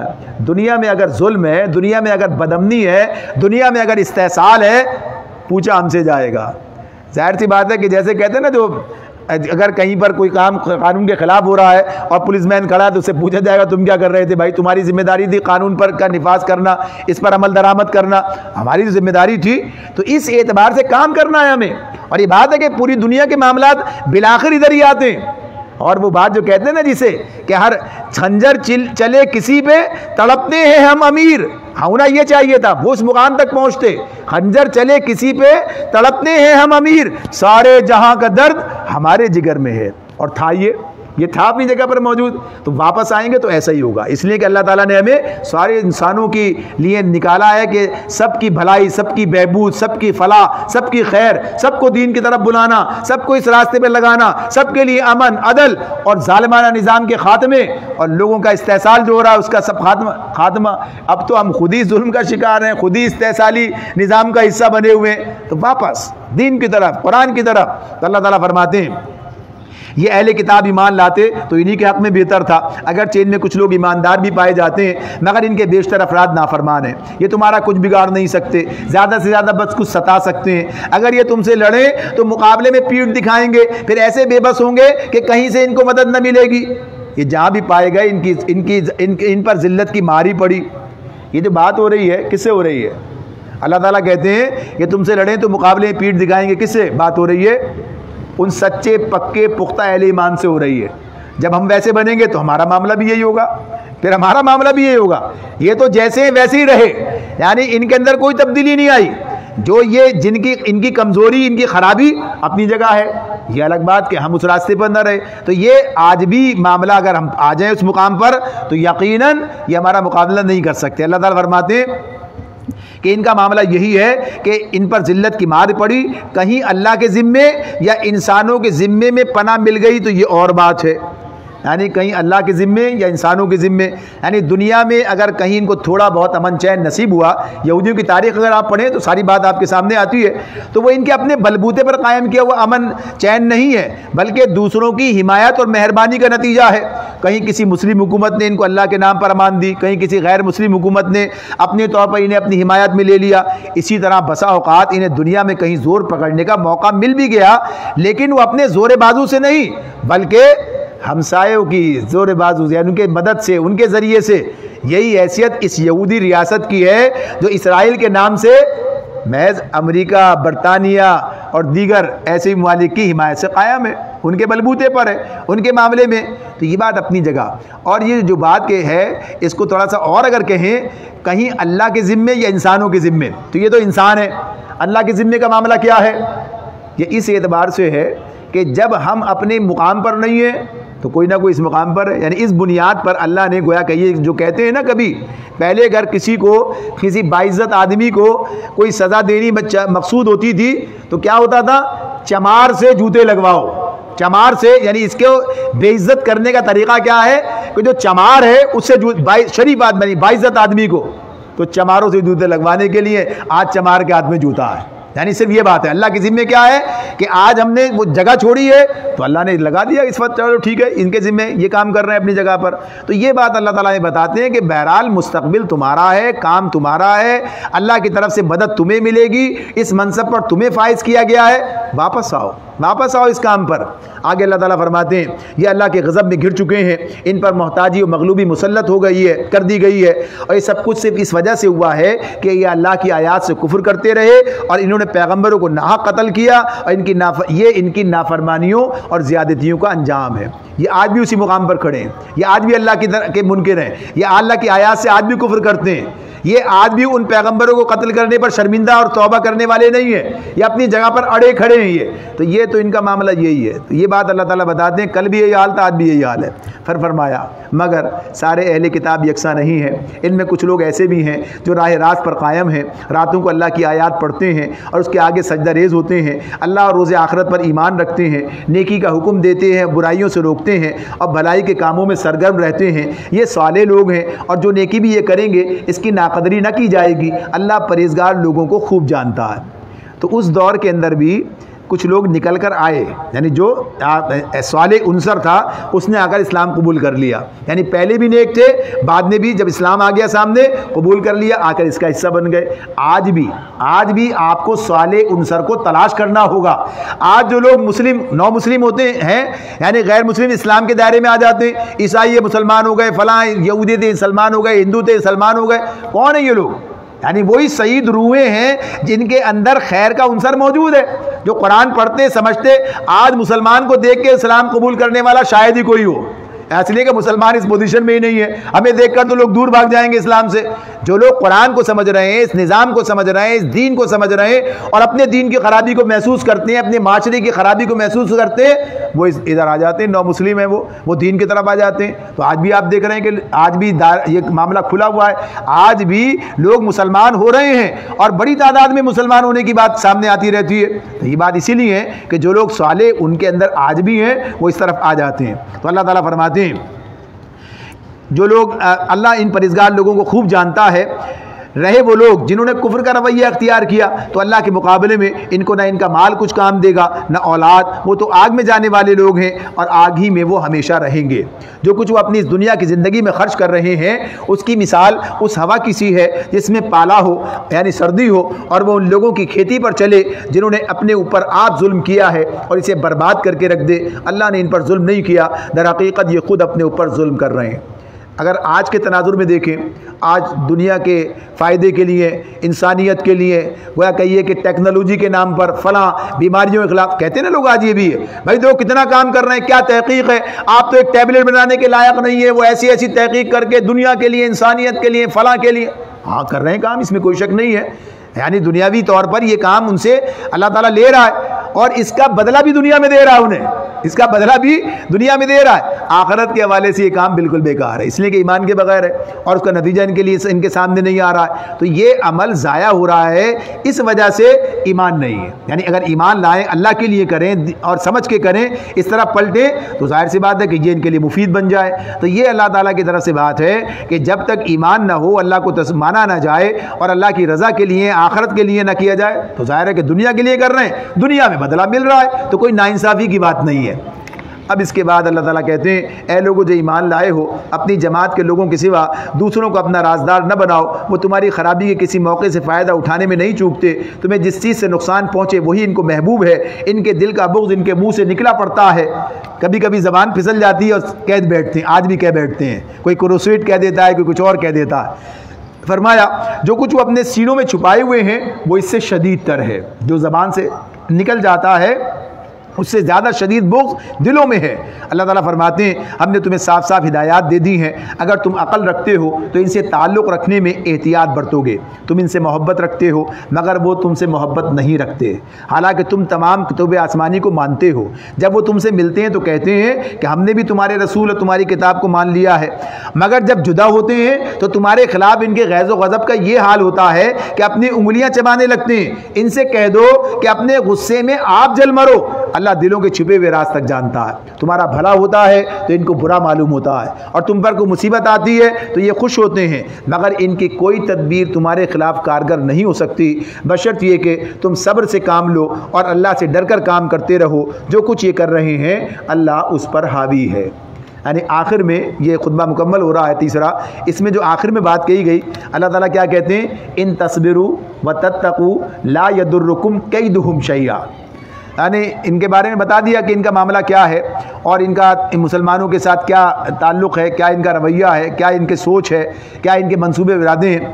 پھر ہمیں بتایا جا رہا ہے کہ تمہارے لیے اللہ نے جو راستہ رکھا، جو بات بتائی ہے کہ اگر دو چیزیں تمہارے اندر پیدا ہو جائیں، دو چیزیں تم اپنے اندر پروان چڑھاؤ، ان پر عمل پیرا ہو جاؤ، تو لا یضرکم کیدہم شیئا، ان کی چالیں بھی تمہارا کچھ نہیں بگاڑ سکیں گی.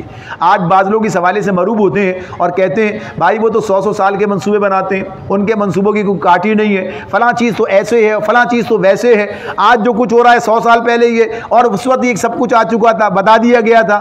تو ٹھیک ہے، بات اپنی جگہ پر، وہ کام جو کچھ کر رہے ہیں. اللہ تعالیٰ میں یہ بتا رہے ہیں اللہ ہر چیز پر حاوی ہے. اللہ تعالیٰ کہتے ہیں ان اللہ بما یعملون محیط، ہر چیز جو ہے وہ اللہ اس کے قبضہ قدرت میں، اللہ اس پر حاوی ہے.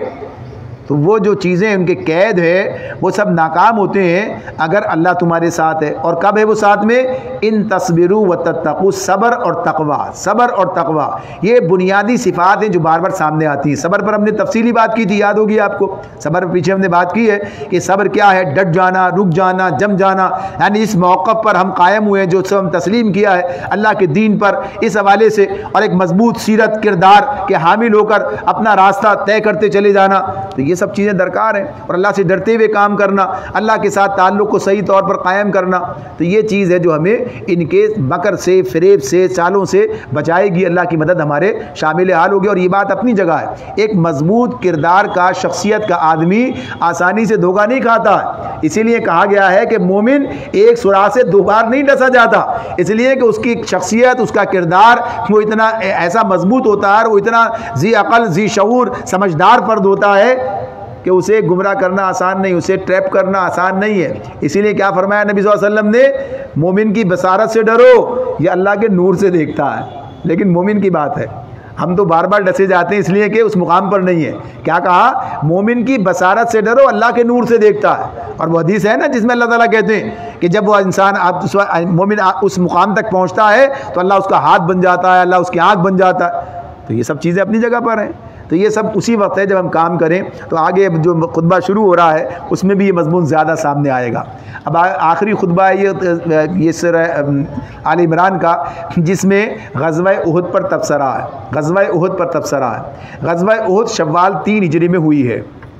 سن 2 ہجری میں رمضان میں غزوہ بدر ہوئی تھی، اور اس میں مسلمانوں کو اللہ تعالیٰ نے بڑی یعنی عمدہ بہترین کامیابی عطا فرمائی تھی، اور مشرکین کو بہت سخت نقصان کا سامنا کرنا پڑا تھا.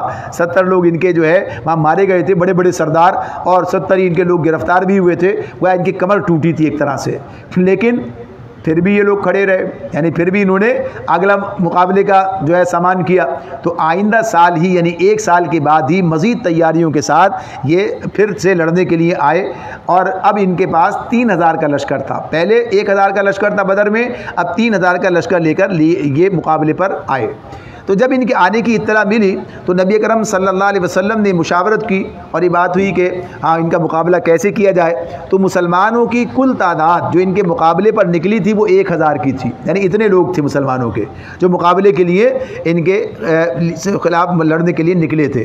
تو بہرحال جب مشاورت ہوئی تو ایک مشورہ یہ بھی تھا کہ مدینے کے اندر رہتے ہوئے ہم لڑائی کریں، یعنی ان کے جو ہے بیسار کھینچ کر اس طرح سے مدافعانہ یہ کام کیا جائے. اور دوسری رائے یہ تھی کہ باہر نکل کر مقابلہ کیا جائے، یعنی باقاعدہ میدان کے اندر جا کے مقابلہ کیا جائے. تو یہ بات طے ہو گئی بالآخر کہ باہر نکل کر مقابلہ کیا جائے، یہ طے ہو گیا. تو جب مسلمان اس کا مقابلہ کرنے کے لیے نکلے ان لوگوں کا، تو 1000 کا لشکر نبی اکرم صلی اللہ علیہ وسلم کے ہمراہ تھا. لیکن مقام شوط پر عبداللہ بن ابی 300 اپنے ساتھ لوگوں کو لے کر الگ ہو گیا. یعنی منافقین 300 کو لے کر الگ ہو گیا کہ بھائی ہماری بات نہیں مانی گئی، لہذا ہم چلے، یعنی عین حالت جنگ، یعنی موقع جب لڑائی ہونے کے لیے جا رہی ہے اور یہ جو اس موقع پر پیٹھ دکھا کے چلا گیا تو 300 لوگوں کو الگ ہو گیا۔ تو جب اس موقع پر یہ الگ ہوا ہے تو ظاہر ہے کہ پہلے ہی 3000 کے مقابلے میں 1000 تھے، اب 1000 میں سے بھی 300 نکل گئے، تو جو صورتحال بنتی ہے، انسان ہے، انسان ہونے کے ناطے سے ظاہر سی بات ہے کہ جو سراسیم کی پیدا ہو سکتی تھی وہ ہوئی ہے۔ تو 2 قبیلے، 2 گروہ، بنو سلمہ اور بنو حارثہ، ان کے بارے میں یہ بات آتی ہے کہ ان کے بھی ہمتیں ٹوٹنے لگیں، بھائی کیسے ہوگا، لیکن پھر ان کی ہمت بند گئی، پھر اللہ تعالیٰ نے ان کے اوپر سکینت نازل کیا، یعنی سمجھایا لوگوں نے، اور بہرحال یہ ساتھ کھڑے رہے۔ تو یہ معاملہ ہوا، لیکن اس کے باوجود بھی اللہ نے اہل ایمان کو فتح دی ہے۔ تو یہ نبی اکرم صلی اللہ علیہ وسلم نے جب جا کر اپنے لشکر کا تعین کیا، یعنی جب محاذ جنگ پر جو نقشہ جنگ بنایا تو اس میں پشت پر جو ہے رکھا احد پہاڑ کو، اور دوسری جانب جو تھا اس طرف باغات تھے۔ غرض یہ کہ آپ نے جو نقشہ بنایا اس میں مشرک دشمن کے پیچھے سے حملہ آور ہونے کے لیے احد پر چڑھ کر آنے کا راستہ تھا، ادھر سے آ سکتے تھے، ادھر سے آنا ممکن نہیں تھا، لیکن ایک درہ بیچ میں تھا درمیان میں جس سے وہ نکل کر پیچھے کی طرف سے آ سکتے تھے۔ تو آپ نے اس درے پر، یعنی پشت پر پہاڑ ہے احد، تو اس درے پر عبداللہ بن جبیر رضی اللہ تعالیٰ عنہ کی قیادت میں، ان کے سربراہی میں 50 تیر اندازوں کا لشکر جو ہے وہاں مقرر کر دیا کہ تمہارا کام یہ ہے کہ تم یہاں پر کھڑے رہو گے اور ہم جنگ کریں گے آگے، لیکن تمہارا کام پیچھے سے کوئی آئے تو اسے آنے نہیں دینا، اس درے کی حفاظت کرنی ہے۔ ابتداءً اللہ تعالیٰ کی طرف سے مسلمانوں کی جب مدد ہوئی ہے اور مسلمان پہلے ہی حملے کے اندر گویا کہیے کہ فتح یاب ہونے لگے اور دشمن بھاگنے لگا، تو اس صورتحال کے اندر لوگ جو ہے پھر وہی مال غنیمت جمع کرنے اور اس طرف جو ہے اس طرف چل پڑے اور یہ کام ہونے لگا، لوگوں کو پکڑنے اور مال غنیمت جمع کرنے کا معاملہ ہوا۔ تو یہ جو لوگ وہاں پر درے پر قائم جنہیں مقرر کیا گیا تھا، ان میں سے بھی بیشتر لوگ وہاں سے ہٹنے کے لیے کہ نہ اب تو فتح ہو گیا، ہم چلتے ہیں۔ حالانکہ نبی صلی اللہ علیہ وسلم نے کہا تھا کہ اگر تم یہ دیکھو کہ ہمارے بدن جو ہے چیل کوے نوچ ہیں تب بھی نہ ہٹنا، تو انہوں نے کہا یہ تو اس کے حوالے سے تھا جب شکست ہو جائے، اب تو فتح ہو گئی ہے۔ عبداللہ بن جبیر رضی اللہ عنہ نے روکا، لیکن لوگ نہیں رکے، بیشتر لوگ نکل گئے وہاں سے۔ اور پھر اس وقت میں مشرکین کے لشکر میں خالد بن ولید رضی اللہ تعالیٰ عنہ موجود تھے، اکرمہ بن ابو جہل بھی تھے، یہ لوگ جو تھے ان کو گھڑ سوار دستہ ان کے پاس تھا۔ انہوں نے یہ کمزوری مسلمانوں کی محسوس کی اور پیچھے سے چکر کاٹ کر یہ آئے اور درے پر اب جتنے مسلمان رہ گئے تھے ان سب کو شہید کرتے ہوئے اور یہ پیچھے کی طرف سے آ کر جو ہے مسلمانوں پر حملہ آور ہوئے، اور اس کے نتیجے میں جیتی ہوئی بازی جو ہے وہ ہار گئی۔ یعنی کیفیت یہ ہو گئی کہ ادھر سے انہوں نے جب آوازیں لگائیں اور یہ گویا کہیے کہ نعرے بلند کیے، ادھر سے بھاگتا وہ دشمن پلٹ گیا اور مسلمان دو طرف سے جو ہے نرغے میں آ گئے، اور اس طرح سے مسلمانوں کی کیفیت ہوئی۔ تو یہ غزوہ احد میں مسلمانوں کی کچھ غلطیاں اور اس پر اللہ تعالیٰ کی طرف سے پکڑ اور گرفت اور پھر اس کے نتیجہ یہ سب سامنے آیا ہے۔ تو اللہ تعالیٰ نے اس پر تبصرہ کیا ہے اور یہ بات ہمیں بتائی ہے کہ دیکھو اللہ تعالیٰ تمہیں جن چیزوں کی طرف توجہ دلاتا ہے، نصیحت کرتا ہے، ان سے سیکھو اور سیکھ کر اپنی کمزوری دور کر کے پھر سے کھڑے ہو جاؤ۔ اور یہی ہوا کہ اللہ تعالیٰ نے اہل ایمان کی مدد بھی کی، مشرکین کوئی فائدہ نہ اٹھا سکے، حالانکہ انہوں نے بڑا نقصان پہنچایا تھا مسلمانوں کو، لیکن کوئی فائدہ ایسا کہ مدینے پر حملہ کرے کچھ کر سکیں وہ سب کچھ نہ کر سکے، پسپا ہوئے۔ اللہ تعالیٰ کی مدد شامل حال رہی، یعنی یہ سب کچھ بالآخر ہوا اور اہل ایمان سے بھی نے بھی اس سے سبق سیکھا، اور پھر جب کھڑے ہوئے تو ایسے کھڑے ہوئے کہ خندق میں بھی مقابلہ ہوا اور بالآخر مکہ بھی فتح ہوا۔ تو اس پر تبصرہ اللہ نے کیا ہے اور یہ ہمارے لیے اللہ نے اس میں قرآن مجید میں ہمیشہ کے لیے لکھ دیا تاکہ ہم بھی دیکھ لیں کہ مسلمانوں کے اندر کمزوری کس راستے سے آتی ہے اور کیسے اس کمزوری کو دور کرنا ہے۔ اگر یہ کمزوری ہوگی تو ہم اپنی منزل کو نہیں پا سکیں گے۔ تو یہ اس تناظر میں ہمیں ان پوری آیات کو اپنے سامنے رکھنا ہے۔ اللہ تعالیٰ فرماتے ہیں اے نبی مسلمانوں کے سامنے اس موقع کا ذکر کرو جب تم صبح سویرے اپنے گھر سے نکلے تھے اور احد کے میدان میں مسلمانوں کو جنگ کے لیے جا بجا معمور کر رہے تھے۔ اللہ ساری باتیں سنتا ہے اور وہ نہایت باخبر ہے، یعنی وہ نقشہ جنگ جو بن رہا تھا تو اللہ تعالیٰ بتا رہے سب ہمارے سامنے تھا۔ یہ بات واضح رہے کہ اللہ یہ ساری جو کام ہو رہا ہے، جو رسول کر رہے تھے، جو تحریک چل رہی تھی، یہ اللہ کی نگرانی میں تھی، اور جہاں کہیں کوئی معاملہ ایسا کہ اس کی تصحیح درست کرنا ہو تو اللہ تعالیٰ اس کا انتظام کرتے تھے کہ ایسا کیا جائے۔ تو یہ سارا جو جو سب کچھ ہو رہا تھا اسے اللہ نے پسند فرمایا اور کہا کہ ہاں تم یہ سب کام کر رہے تھے، اللہ ساری باتیں سنتا ہے اور وہ نہایت باخبر ہے۔ یاد کرو جب تم میں سے دو گروہ بزدلی دکھانے پر آمادہ ہو گئے تھے، حالانکہ اللہ ان کی مدد پر موجود تھا اور مومنوں کو اللہ ہی پر بھروسہ رکھنا چاہیے۔ یہ وہی دو گروہ بنو سلمہ بنو حارثہ، یہ منافقین کی تو اللہ نے بات ہی نہیں کیا، آخر میں ان کا ذکر کیا ہے بس تھوڑا سا، یعنی ان کو منہ ہی نہیں لگایا اللہ تعالیٰ نے۔ انہی کے ساتھ اللہ تعالیٰ اہل ایمان کی بات کرتے ہیں کہ تمہیں بہرحال مضبوط رہنا چاہیے تھا، تم سے غلطی نہیں ہونی چاہیے۔ منافقین سے تو کوئی توقع ہی نہیں تھی پہلے بھی، لہذا چلے گئے تو چلے گئے۔ تو اب اللہ تعالیٰ بتا رہے ہیں کہ یہ جو مخلص تھے بنو سلمہ بنو حارثہ، ان کو کیوں کمزوری ان کے اندر ہوئی؟ بہرحال اللہ تعالیٰ نے ان کی مدد کی۔ اللہ تعالیٰ فرماتے ہیں آخر اس سے پہلے جنگ بدر میں اللہ تمہاری مدد کر چکا تھا، حالانکہ اس وقت تم بہت کمزور تھے، یعنی اس سے زیادہ کمزوری کی حالت تھی، اس وقت اللہ نے تمہیں فتح یاب کیا۔ تو یاد کرو، لہذا تم کو چاہیے کہ اللہ کی ناشکری سے بچو، اللہ کی ناشکری سے بچو۔ امید ہے کہ اب تم شکر گزار ہوگے۔ تو یہ بات اسی اعتبار سے ہے، اسی حوالے سے ہے کہ اللہ پر بھروسہ رکھو، اللہ کے بھروسے پر اپنا کام جاری رکھو۔ اے نبی یاد کرو جب تم مومنوں سے کہہ رہے تھے کیا تمہارے لیے یہ بات کافی نہیں ہے کہ اللہ 3000 فرشتے اتار کر تمہاری مدد کرے؟ یعنی 300 آدمی گئے تھے تو اللہ کے رسول کیا کہہ رہے ہیں؟ لوگوں کی ہمت بندھا رہے ہیں تو کیا کہتے ہیں؟ استقول للمؤمنین الن یکفیکم ان یمدکم ربکم بثلاثۃ آلاف من الملائکۃ منزلین۔ بھائی 300 گئے، اللہ 3000 فرشتوں سے تمہاری مدد کرے گا، یعنی ہمت جوان رکھو، حوصلہ رکھو، یہ بات کہہ رہے ہیں۔ اللہ تعالیٰ کیا کہتے ہیں اس کے جواب میں؟ یہ بات غور کرنے کی ہے۔ دیکھیے کہ اللہ کی مدد ہر وقت ہر موقع پر سامنے رہتی ہے، یعنی آج بھی اللہ کہیں چلا نہیں گیا ہے، آج بھی اللہ کی مدد ہمارے ساتھ رہے گی۔ شرط یہ ہے کہ ہم وہ کام کریں جو اللہ نے بتایا ہے۔ تو اللہ تعالیٰ کیا کہہ رہے ہیں؟ صحابہ کرام سے کہہ رہے ہیں۔ اللہ تعالیٰ کہتے ہیں بے شک، بلا، کیوں نہیں، ایسا ہی ہوگا، یعنی بلا ان تصبروا وتتقوا، ان تصبروا وتتقوا۔ ابھی جو بات ہوئی تھی پیچھے وہی بات دہرا دی پھر دوبارہ۔ اگر تم صبر اور تقوی سے کہ روش اختیار کرو، صبر کرو، اللہ سے ڈرتے ہوئے کام کرو، تو جس آن دشمن تمہارے اوپر چڑھ کر آئیں گے اسی آن تمہارا رب 3 نہیں 5000 صاحب نشان فرشتوں سے تمہاری مدد کرے گا۔ اللہ کے لیے کیا مسئلہ ہے؟ یعنی 3000 اور 5000 اور 50000 پہلے اتنے فرشتوں سے تمہاری مدد کرے گا اللہ تمہاری، لیکن شرط کیا ہے؟ صبر اور تقوی درکار ہے۔ اس لیے کہ اللہ کی مدد جب حاصل ہوتی ہے وہ اسی وقت جب آدمی اپنے آپ کو اس کے مطابق بناتا ہے۔ تو یہ ان لوگوں سے بات ہو رہی ہے جو اس طرح سے رسول کی قیادت میں لڑنے کے لیے تیار تھے، وہ بھی صبر اور تقوی سے بے نیاز نہیں ہے، وہاں بھی صبر اور تقوی درکار ہے، تو آج بھی درکار ہے، اسی طرح ہمارے سامنے بات ہے۔ تو اللہ تعالیٰ یہ بات انہیں بتا رہے ہیں کہ حوصلہ رکھو، یہ سب تمہارے ساتھ میں ہوگا، اور ہوا بھی یہی۔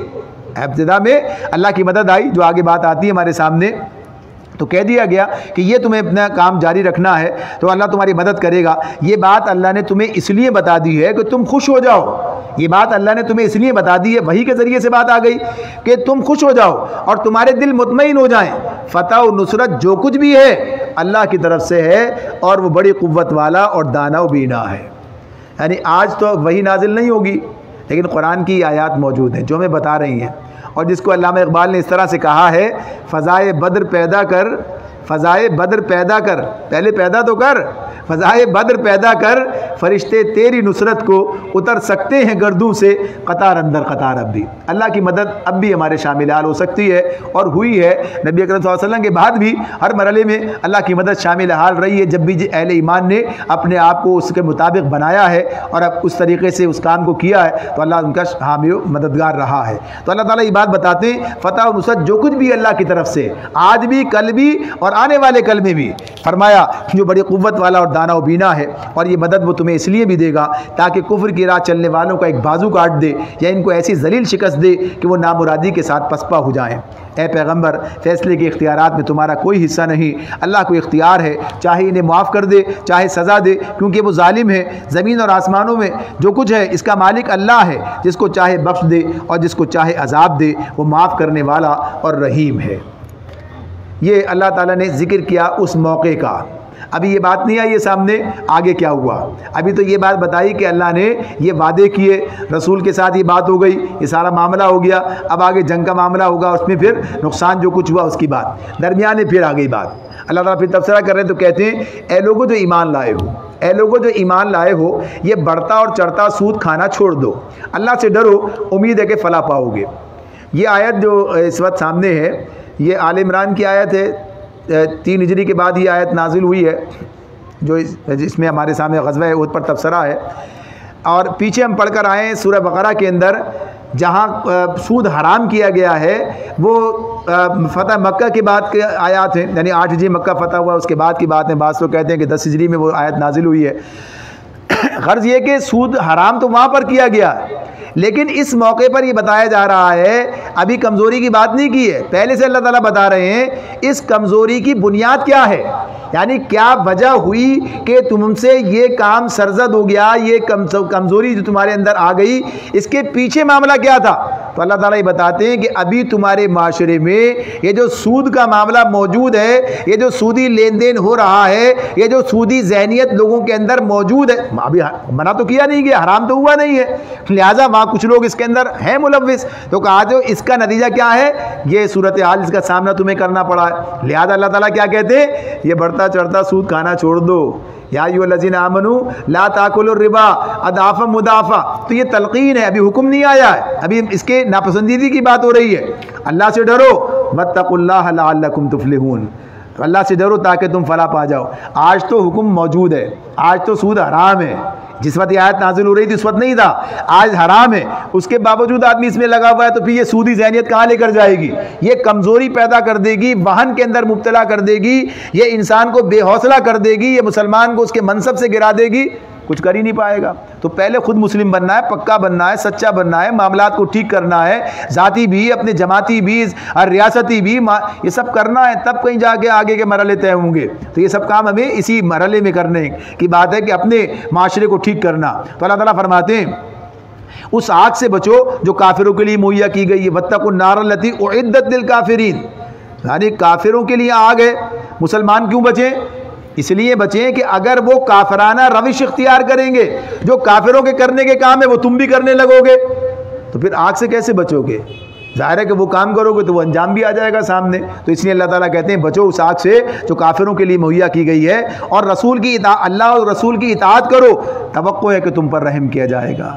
یعنی اللہ اور اس کے رسول کی اطاعت ہی آدمی کو اللہ کی رحمت کا مستحق بنائے گی. اور یہ اطاعت کا مطلب ہر معاملے میں اطاعت ہے، ایک بات ماننا 10 انکار کر دینا یہ نہیں چلے گا. آگے فرمایا دوڑ کر چلو اس راہ پر جو تمہارے رب کی بخشش اور اس جنت کی طرف جاتی ہے جس کی وسعت زمین اور آسمانوں جیسی ہے. یعنی جنت ہے تمہارا اصل ہدف، یہ دنیا پرستی چھوڑ دو. اور وہ جنت ان متقی لوگوں کے لیے تیار کی گئی ہے جو ہر حال میں اپنا مال خرچ کرتے ہیں، خواہ بدحال ہو یا خوشحال، جو غصے کو پی جاتے ہیں اور دوسروں کے قصور معاف کر دیتے ہیں. ایسے نیک لوگ اللہ کو بہت پسند ہیں. یعنی بتایا جا رہا ہے کہ جنت میں جانے کا معاملہ، جنت میں جانے کے لیے محنت کرنی پڑے گی، کام کرنا پڑے گا، کوشش کرنی پڑے گی، تیز گامی دکھانی پڑے گی، سستی، کاہلی اور وقت پر ٹالتے رہنا، اب کریں گے، جب کریں گے، اور یہ کر لیں اور یوں کر لیں، یہ مسئلہ حل ہو جائے، وہ مسئلہ، پھر چلتے ہیں، پھر یہ ساری بات مانیں گے اللہ کی. کب وقت ہاتھ سے نکل جائے، کب موقع تمہارے جو ہے ختم ہو جائے، کب مہلت ختم ہو جائے، کب توفیق جو ہے تم سے چھین لی جائے، کیا پتہ ہے. جلدی کرو، تیز گامی دکھاؤ، وقت ہاتھ سے نہ نکل جائے، موقع ہے موجود، چلو اس راستے پر جو جنت کا راستہ ہے. تو اس اعتبار سے یہ خصوصیت اس مقام پر یہ بھی بتائی گئی کیا کیا کام کرتے ہیں اس مقام پر، اور دیگر مقامات پر اور سارے کام بھی سامنے آتے ہیں. تو یہاں ایک خصوصی بات کی، انفاق کرنے کی بات کی، خرچ کرتے ہیں. یعنی یہ مفادات دنیا انسان کو بزدل بناتے ہیں، اور اسی چکر میں یہ جو سارا معاملہ تھا سود وود کا، سب چکر کیا ہے، مال کی محبت ہے. اور وہاں بھی جس چیز نے مسلمانوں کو نقصان پہنچایا وہ مال کی محبت ہی تھی. بات آگے آ رہی ہے. تو اللہ تعالیٰ کہتے ہیں یہ تصور، یہ انفاق کا یہ زیادہ ان کے اندر، اور ہر حال میں چاہے خوشحال ہو یا بدحال ہو، ہر حال میں یہ کام کرتے ہیں. یعنی اس اعتبار سے یہ ایک ایسی شخصیت ہوتی ہے، مسلم ایک ایسی شخصیت ہے، اچھے حالات کے اندر بھی کام کرتے ہیں، مشکل حالات کے اندر بھی کام کرتے ہیں، حالات موافق ہیں تب بھی اس راستے پر ہیں، اور اگر حالات جو ہیں ان کے خلاف جا رہے ہوں تب بھی کرتے ہیں، راستے نکالتے ہیں اپنے کام کے لیے.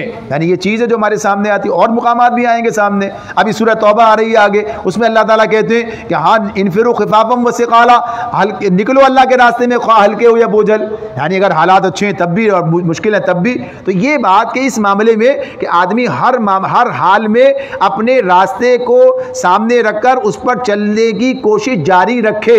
یہ نہیں کہ حالات بڑے مشکل ہیں، کیا کیا جائے، راستہ بدل دیا، پیچھے ہٹ گئے، راستہ یا چھٹک کر کھڑے ہو گئے. اپنا راستہ نکالو، چلتے رہو، فکر نہیں کرو، اللہ تمہارے ساتھ ہے. اسی بات کو کہا تھا کہ اس اعتبار سے علامہ اقبال نے کہا کہ یہ نغمہ فصل گل و لالہ کا نہیں پابند، یہ نغمہ، یہ جو کام ہے، یہ جو بات ہے، یہ جو جذبہ ہے، یہ جو شعور ہے، یہ نغمہ فصل گل و لالہ کا نہیں پابند، بہار ہو کے خزاں لا الہ الا اللہ، حالات جیسے بھی ہوں، مشکل ہوں، آسان ہو، سب کچھ ہے نہیں ہے، بہرحال چلنا اسی راستے پر ہے، چلنا اسی راستے، دین کے راستے پر چلنا ہے، اللہ کی رضا کے راستے پہ چلنا ہے، دین کی اقامت کے راستے پہ چلنا ہے، اپنی ذمہ داری کو محسوس کرتے ہوئے اللہ کے رسول سے بغاوت نہیں کرنی بلکہ اس کی اطاعت کے راستے پہ چلنا ہے۔ تو یہ بات ہے، مشکل حالات ہیں، ٹھیک ہے، سب چیزیں اپنی جگہ پر ہیں، سب مسائل کا سامنا ہے، لیکن راستہ یہی ہے، اسی راستے کا انتخاب کیجئے اور پھر پوری کہیے کہ ثبات و قرار کے ساتھ، آمادگی کے ساتھ اس راستے پر چلتے رہیے،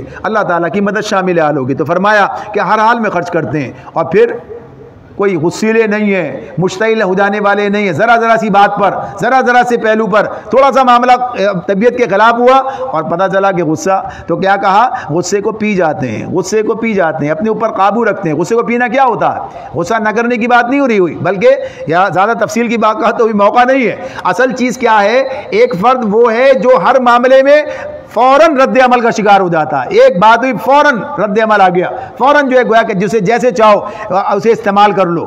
ایک مسلمان بہت سمجھدار ہوتا ہے، سوچ سمجھ کے اقدام کرتا ہے، معاملات کو دیکھتا ہے، پرکھتا ہے، اس کے مطابق جو سمجھ میں جو اقدام درست ہوتا ہے اسے کرتا ہے۔ یہ نہیں کہ ادھر کوئی بات ادھر مشتعل اور پتہ چلا کہ دشمن کے میدان میں جا کے کھیلنا شروع کر دیا، یعنی اشتعال دلا کر بھی غلطیاں کرائی جاتی ہیں۔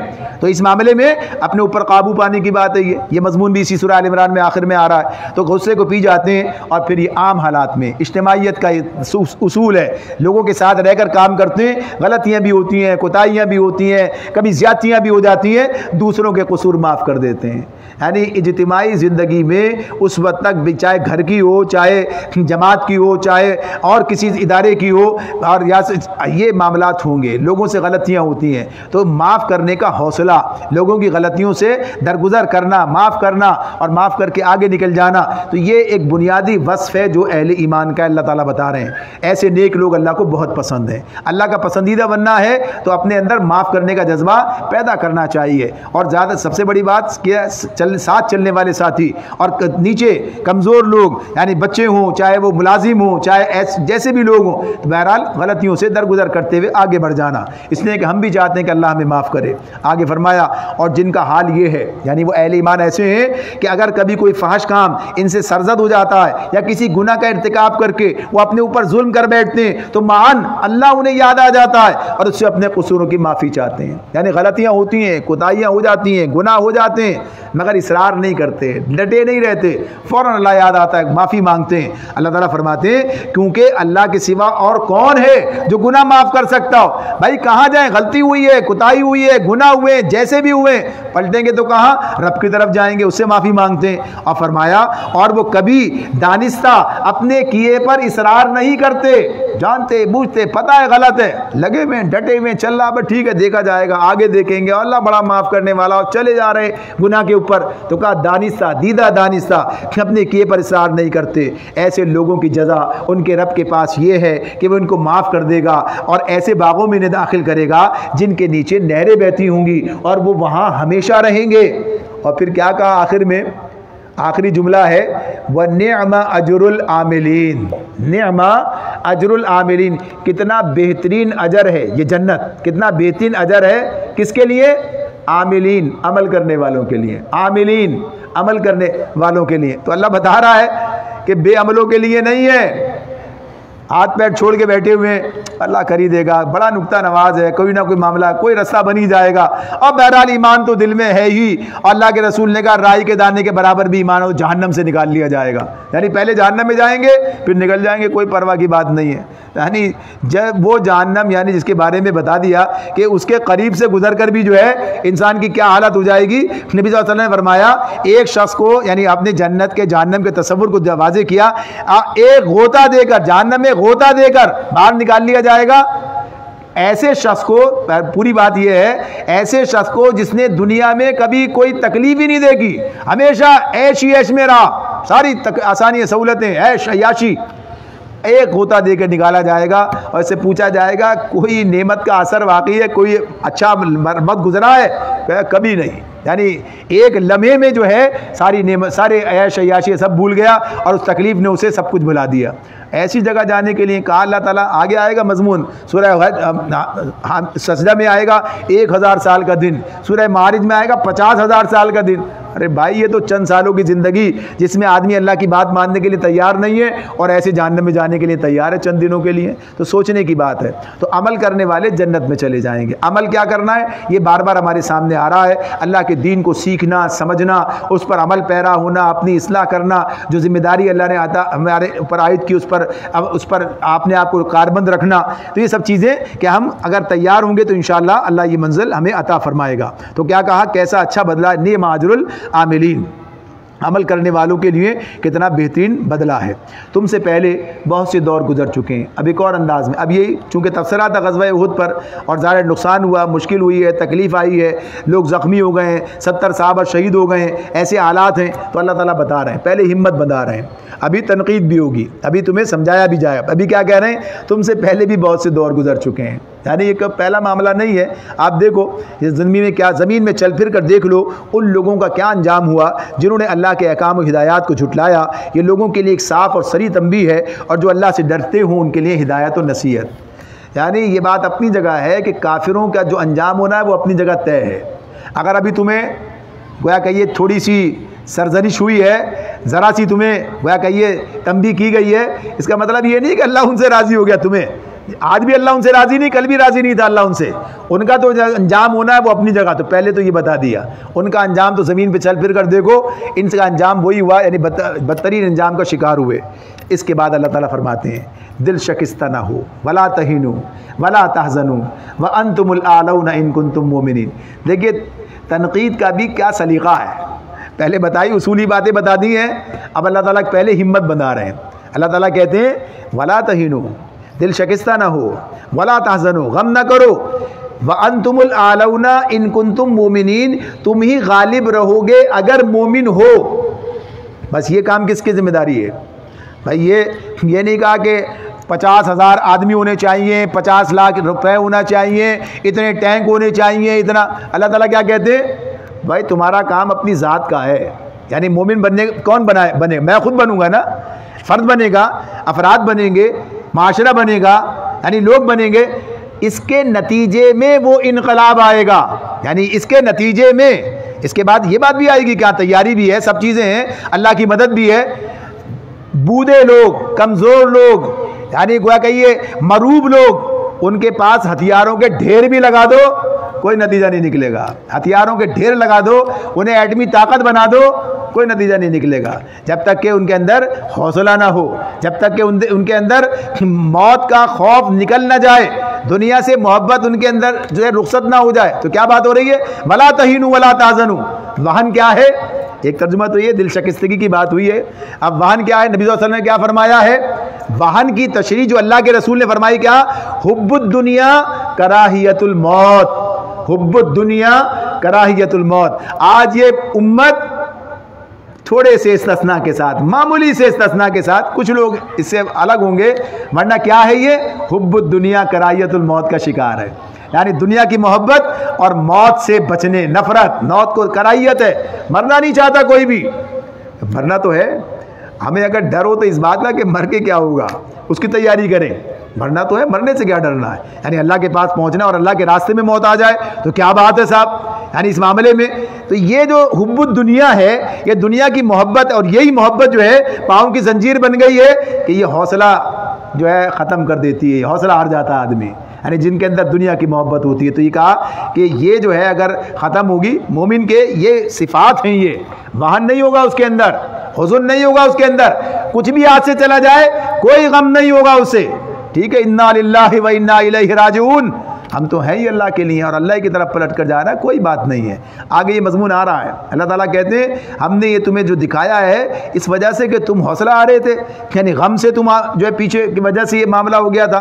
تو ایک مومن کی شان یہ ہے، اور یہی جو گویا کہیے کہ صحابہ کی جو اس وقت اللہ تعالیٰ یہ تربیت کر رہے ہیں ان کا، اور بڑے مضبوط بہترین لوگ، یعنی ان جیسے لوگ آسمان دنیا نے پھر نہیں دیکھے، یعنی جیسے وہ لوگ تھے، لیکن اللہ تعالیٰ اس طریقے سے ان کی تربیت کر رہا رہا ہے ہر باریک بینی کے ساتھ، اس لیے کہ وہ رہنما ہیں، وہ رہنما، ان سے ہمیں رہنمائی لینی ہے۔ تو یہ بات ہمیں بتائی جا رہی ہے کہ دیکھو ہر چیز ٹھیک، ہر چیز نک سکھ سے، ہر معاملے میں سب طرح سے درست کیا جا رہا ہے۔ تو اللہ تعالیٰ کیا فرماتے ہیں؟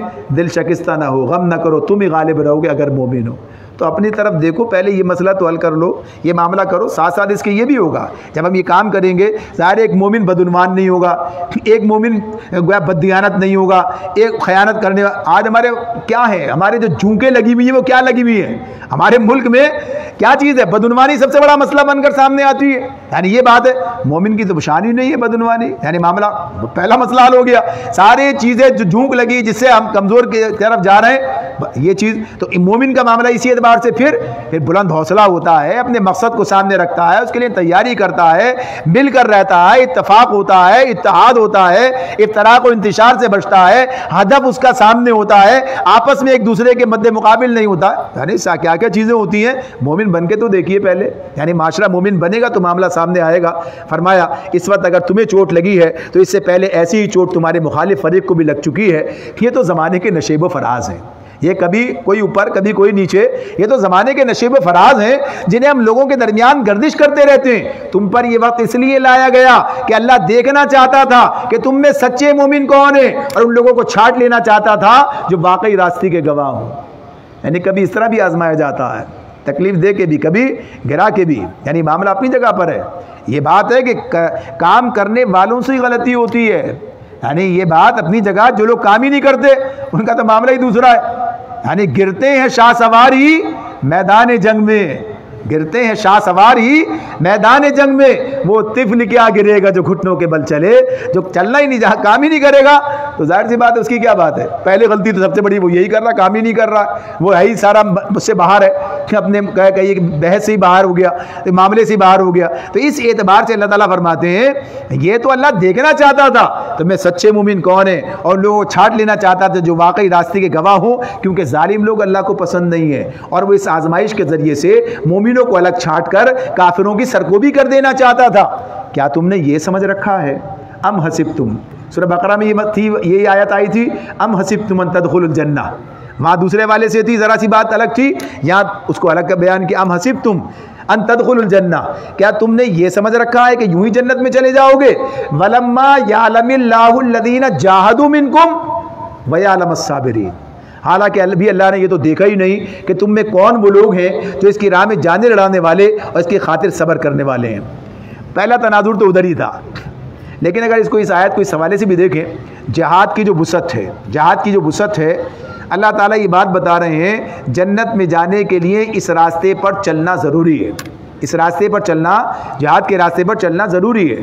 سورہ حجرات کی آیت ہمارے سامنے آئے گی، اس میں اللہ تعالیٰ کہتے ہیں انما المؤمنون الذین آمنوا باللہ ورسولہ ثم لم یرتابوا وجاہدوا باموالہم وانفسہم فی سبیل اللہ، یعنی مومن تو اصل میں وہی لوگ ہیں کہ جو اللہ پر، آخرت پر، رسول پر ایمان لائیں، شک نہ کریں، اور اپنے مالوں اور جانوں سے اللہ کی راہ میں جہاد کریں۔ یعنی ایمان کا اولین بات وہاں پر یہ بتائی، کہا کہ بس یہی لوگ ہیں، اور یہاں پر کیا کہا؟ جنت میں جانے کے لیے لازم ہے، اس کے بغیر جاؤ گے نہیں۔